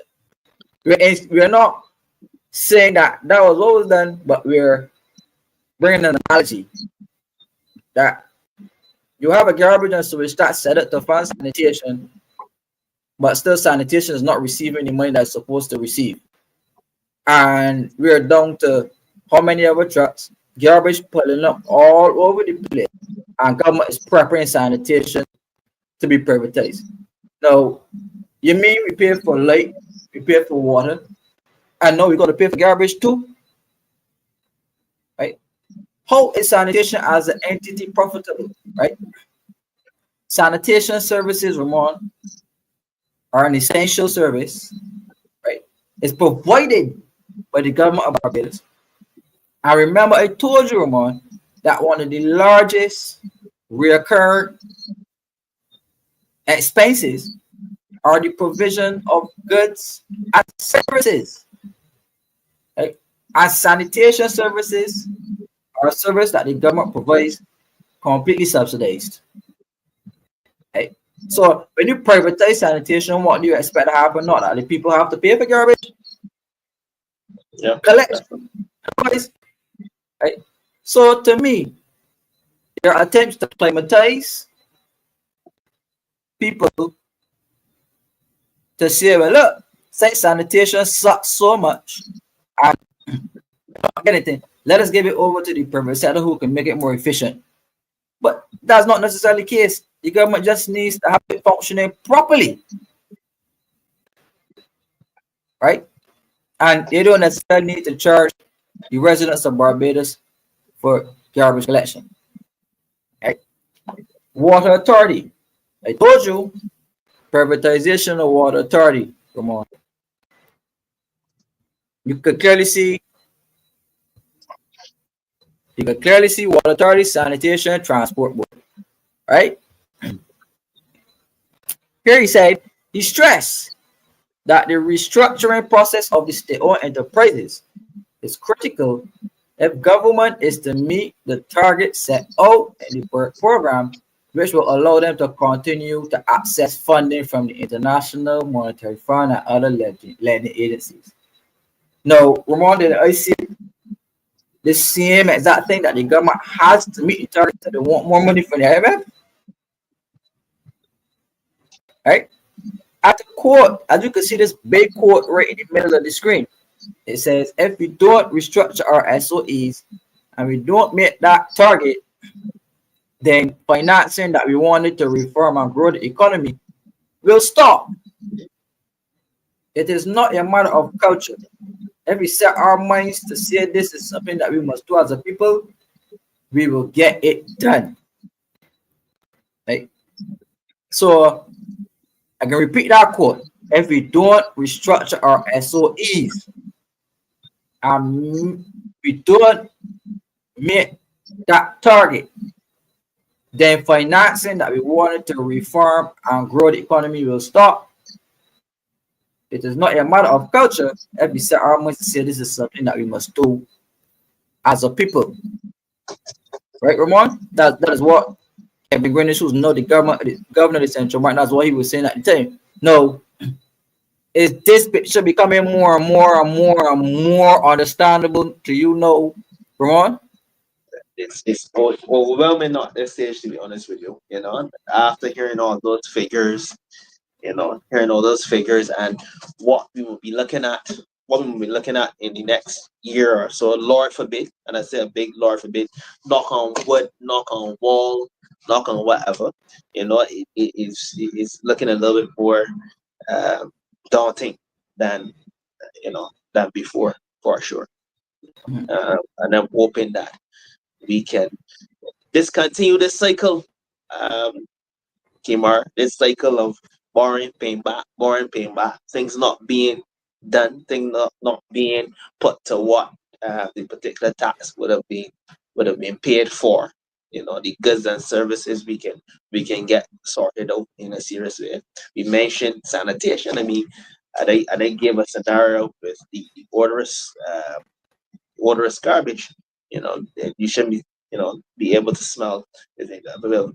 But obviously, you shouldn't be able to smell from 2, 3, 4, maybe 10 meters. Really and truly, that shouldn't be happening. So I hope that we can get, and also you could go now with the water wars as well too. You can talk about that as well. The amount of money that is being paid monthly, the amount of taxes that is being collected monthly, it's really unacceptable, to be honest with you.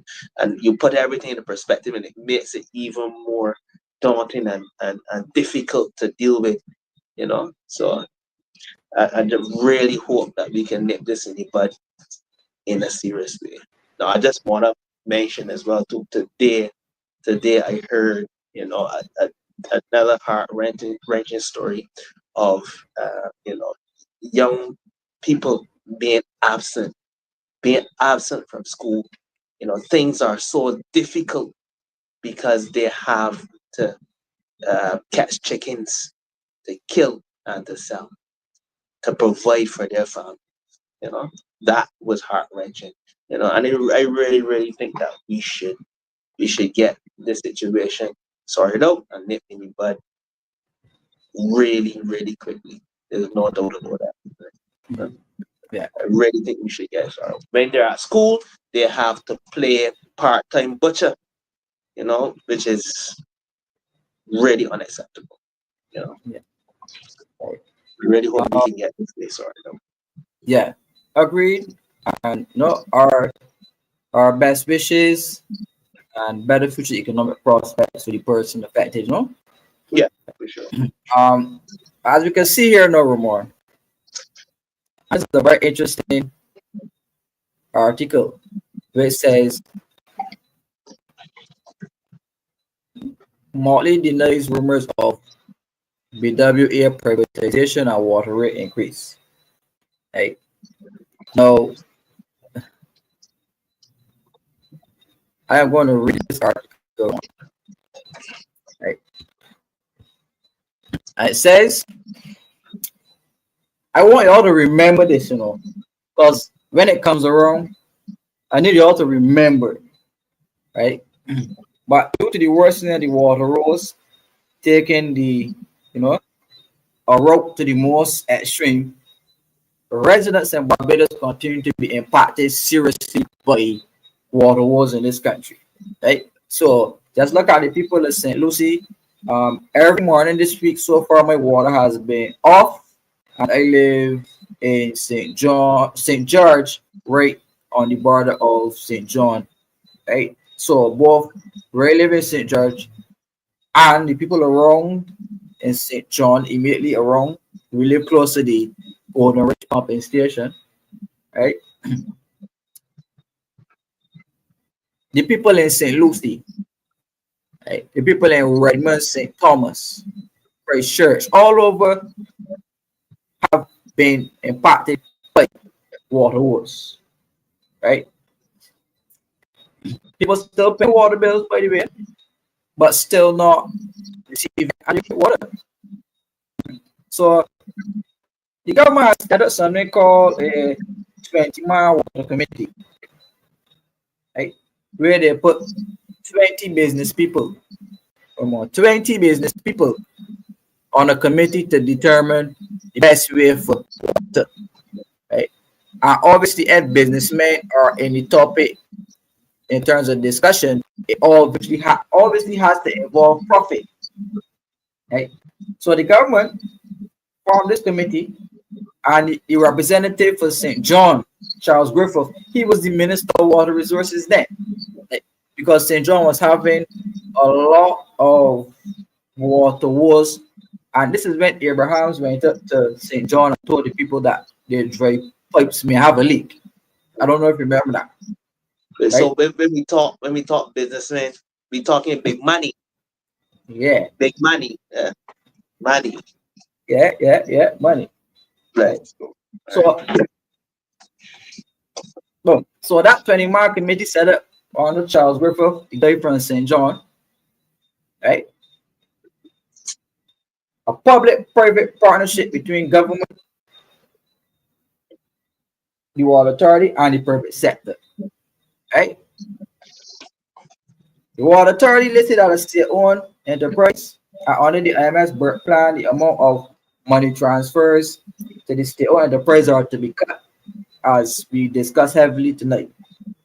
The intention of government's financial strategy is to remove as many SOEs from the books of government and have them under private control.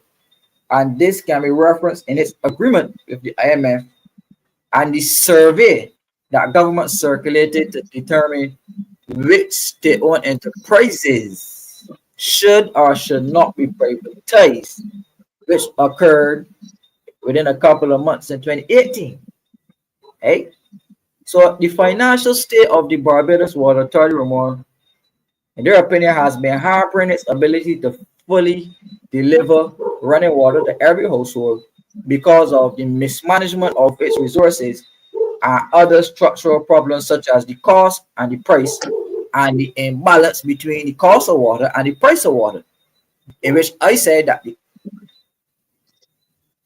price that we pay does not match the cost that it takes to deliver water to our houses. There's a big disparity, right? So that's where the government has to subsidize. But now being the IMF program, that subsidy has to be cut, right? So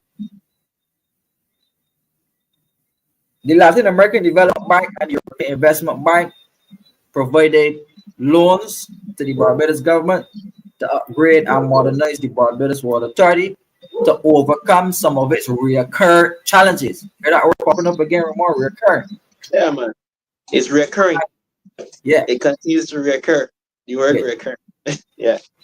And the presence of Dr. Kemar Stuart. This is the guy who told us about the water just now. He is on that same 20-man committee. Right?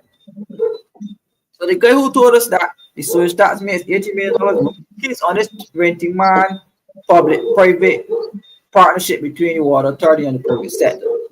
Right? He's on it. Tony Moore is on it from the union. She's on it as well. Right? And Ian Carrington, who's the director of finance in Barbados.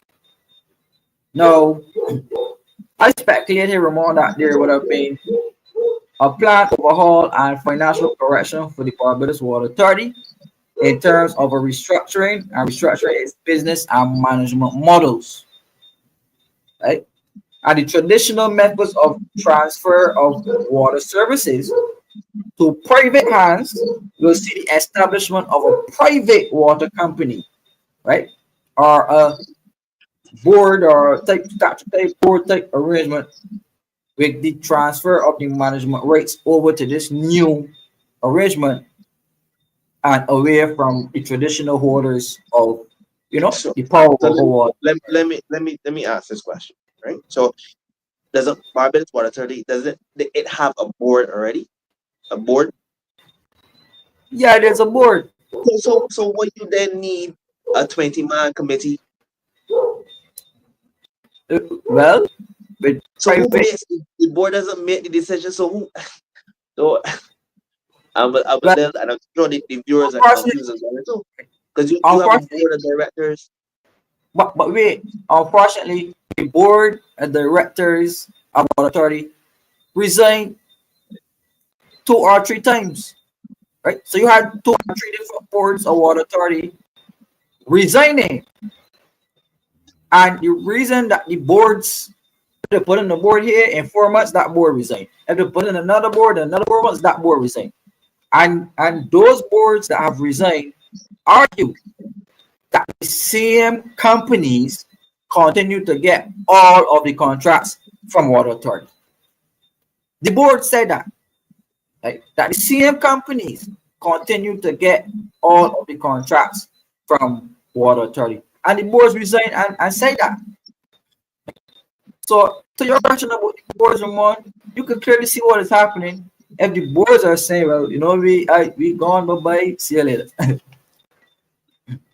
So I argue, Ramon, that if the government privatizes water authority, obviously it will see a rise in the cost of water by what we call a water levy, right? Or a carbon tax. No, it could be disguised under carbon tax put on your water bill. Water levy, carbon tax, right? Your carbon footprint. To recover the cost of investment that will be spent to carry out the works on the water authority's project, and a permanent increase in the water rates to recover the loss of financial input and the subsidy that the government provided after it has been cut. So as far back as 2007, the IMF recommended that to achieve savings in the water authority, to adjust the prices of the utilities and public services to reduce the impact that on the budget and the resources that the government has to be putting up to run water authority. Right? And the IMF argued that the automatic adjustment upward in regulated prices for subsidized goods such as water, it will be a point of contention for the public, meaning that the public will get on very bad, right? That any privatization plan of water authority, which is an essential item, will cause societal pushback, right? But since the government does not want to increase taxation to fall out of favor with the population, right? And they choose to borrow, increase borrowing, right? To fill the void. So the government in this day and age finding it difficult to continue funding water as it is, right, at the subsidized level, are intentionally taking actions which I forecasted to be a privatization of the Barbados Water Authority. And Ramon, I was met with one of the most stern rebukes from the Prime Minister of Barbados when he made that declaration, right? So it says here, as you can see, monthly denies rumors of BWA privatization and water rate increase. It says here, Prime Minister has categorically denied claims that the Barbados Water Authority will be privatized and that water rates will increase. During a press conference at Ilaro Court to provide an update on several national issues of importance, told reporters that the allegations were being made with people playing fast and loose to create a among the population. First of all, I want to categorically state, this is the Prime Minister, that there has been no such discussion of raising water rates. And I also want to say there has been no such discussion about the privatization of the Barbados Water Authority. And when you have this kind of speculations from persons who should know better, all you are doing, as we're seeing in the United States and in the UK and the rest of the region, is diminishing quality of our democracy and the truth. And we have a strong democracy. And her comments were in direct response to economists and former candidate for the DLP in Bridgetown, Kemar Stuart, posting a message on social media warning Barbadians of the need to focus on the privatization of the Barbados Water Authority and the raising of water rates happening soon in this country. So Stuart pointed to the decision at the end of June that government officials will be traveling to the Netherlands to get technical support and manpower to ensure clear strategic planning and engineering when it comes to water resource management. So I would have argued, Ramon, that this was very strange. And I recall that the government had two big loans in 2020 to upgrade and modernize the Barbados Water Authority. And I would have also argued on that in almost every country that had structural adjustment IMF programs, they tend to privatize their water utility company, right? And I say that the government will announce a public-private partnership similar to what they're doing with the airport. A similar PPP will be done with the Barbados Water Authority. And I said, my people, you are being warned. Look out for your water bills to be increased and look out for water authority to be privatized, just like the airport. And a visibly concerned Prime Minister, the article said, that perhaps the time had come to put a blue tape and fact check on every piece of information that is put out in this country because people are playing fast and loose. And when they play fast and loose, it is intended to create fear mongering among the population so it can propel some to political growth. Taking a direct swipe at Kemar Stuart, as many seem to be doing nowadays, who has successfully contested the post of the DFE General Secretary. The Minister said, if you really want to be propelled, come and sit down and talk. He said, I don't want him to be talking about things that bear no relationship to reality. And it said that Stuart went up against Motley in the 2022 general election before joining the Democratic Party. So, play fast and loose with information, a blue tick on information, hence the cybercrime bill, right? Hence the cybercrime bill. So they're definitely seeking to blue tick this information. But Ramon, you heard a lot just now about the water authority, the privatization. You heard comments from the Prime Minister. We heard comments from the economic advisors. You're seeing the economic advisors and the IMF saying privatization of water authority, but then the Prime Minister is saying no privatization. So we don't have the time to really, go deep. But I need to hear something from you on this topic. The only thing about where privatization is concerned, right? In terms of the recruitment of personnel. I always go on the human side, right? The recruitment of personnel would be more transparent, I would say, where that is concerned. However, all other factors where privatization is concerned, especially job loss, especially job loss, that is going to be gross. And you said a lot there just now, right? And I think a lot of viewers and I as well, right? We're still stuck on that $80 million a month, Kemar. We are still stuck on that, and I can't seem to get past that.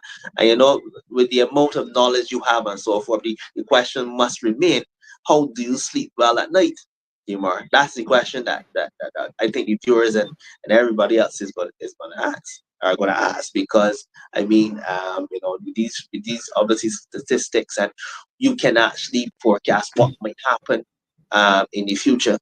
Everybody else anxious and everything. You actually can see, these things will happen. So to have that information and be able to still sleep like a baby at night it must be commended, to be very honest with you. But as I said, privatization in terms of recruitment of the personnel, I think it'd be better, and it might provide a better service if privatized. Other than that, the job loss will remain high, and that is very concerning, especially in these times with the price bill, with the moderate inflation. With the moderate inflation, that will definitely create more difficult times for the people of Barbados, and the most vulnerable as well. So, yeah, definitely. Yeah. Well, thank you very much, sir. We are at the end of the program. Um, this conversation got so heated that Yes, we yes, yes, thoroughly yes. I got was to initially I was engage. going to stop. I was going to stop you there and say, you know what? Let's take some comments, but Yeah, but we we were got we were on a roll. So I yeah, apologize, obviously, to the viewers. It's a very yeah, passionate topic for yourself, and obviously for me, the humanitarian side of it, very passionate for me too. Job losses, I experienced it full hand, so it's a very, very, very, very precious topic to me as well. So, yeah. yeah. Well, thanks to alternate views, The the Bible, the Economic Bible. Bible of Barbados.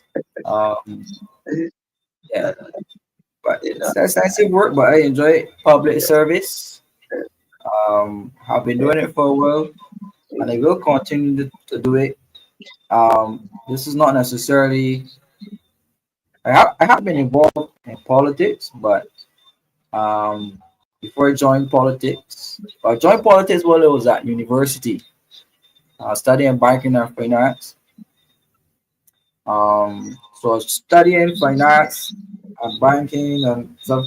I got to understand a lot about the political space, how it ties into economics, and persons like Professor Michael Howard and economist Jeremy Stevens were motivations for me in terms of having a public profile as it relates to economics.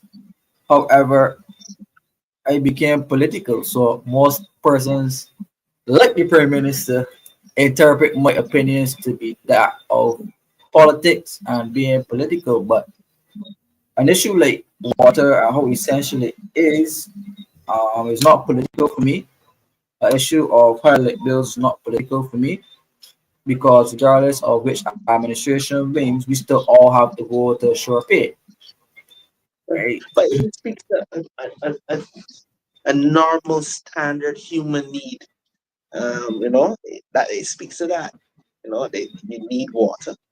You really, really need water. So I as I said, I'm just hoping that things move in an upward trajectory, and we can nip certain things in the bud before they fall apart.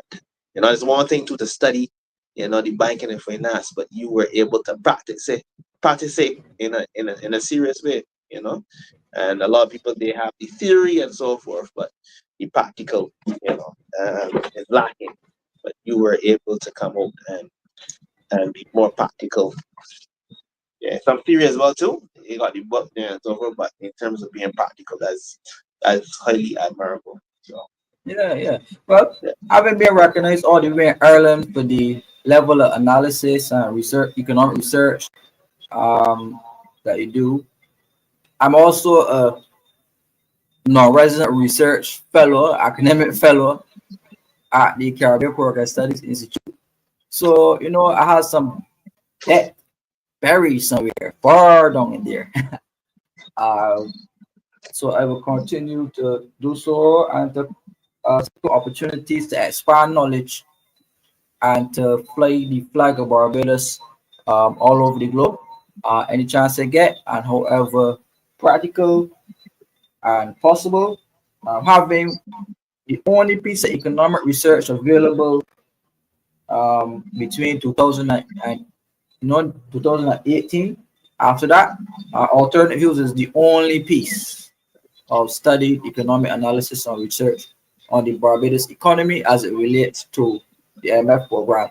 And I am asking other persons as well to get up there, get writing, you know, and let me see what you can do. So let me just say good night to the persons on here quickly, and then we're going to wrap up because as you can see, I'm not in my usual location and I have to be back up early again on the hustle, doing my do. So we have Mr. Angel, good night to you. We had Nigel Newton, Sean Cool, Robert Waldron, Pedro Gemma, Square 4, Richard Mears. He was speaking about the internet. Clayton Vaughn, as we showed her out earlier on. Yeah. Sir Early. Dave, Sam, Igbo, Janine Butcher, thank you very much for tuning on. Yeah, shout out to Sir Alfred Benjamin, Hasbro, RJ Seeley, Peter King, and Nick to you, loyal supporter, Manasseh King, loyal supporter, good night to you, Manasseh. Noel, good night to you, Noel. YouTube user, I don't know who you are. This has YouTube user. Ronald Hoyt.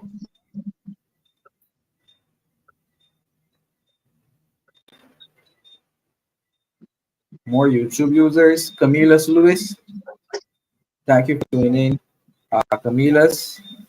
And Dear Worrell. Not I see Dear.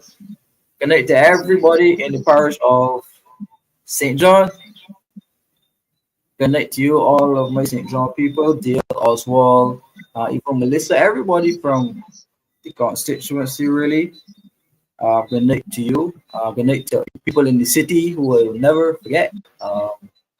Good night to the people in St. George, the people in St. Michael Northwest, the people in St. Lucie, St. Peter, St. Andrew, Praise Church, St. Philip, all over St. Michael, the whole of Barbados. For sure. Good night, good night, good night. So tune in next week on Alternate Views. We look forward to seeing you, myself and Ramon. Again, Melissa should be back next week, so we will see her then. So Ramon, final comment, over to you. As usual, great night out tonight. Unfortunately, we didn't get to obviously address all of the comments from the viewers. It was so heated. It was, really in depth. Like to Kemar, on this platform will remain one of the leading spots that you can always share your alternative views, and we continue to see you every single Thursday. Blessed love to one and all the viewers. Pleasant night to you. Hey, well, thank you very much, sir. We are up at 9:42, so we are signing off at this moment. So hope I'm not forgetting to do any. Oh, I forgot the biggest endorsement, Ramon. Our sponsor, Lifelong Learning. Big shout outs to Lifelong Learning for sponsoring this program. For those persons who don't know what lifelong learning is, we're going to have a show where we speak about lifelong learning.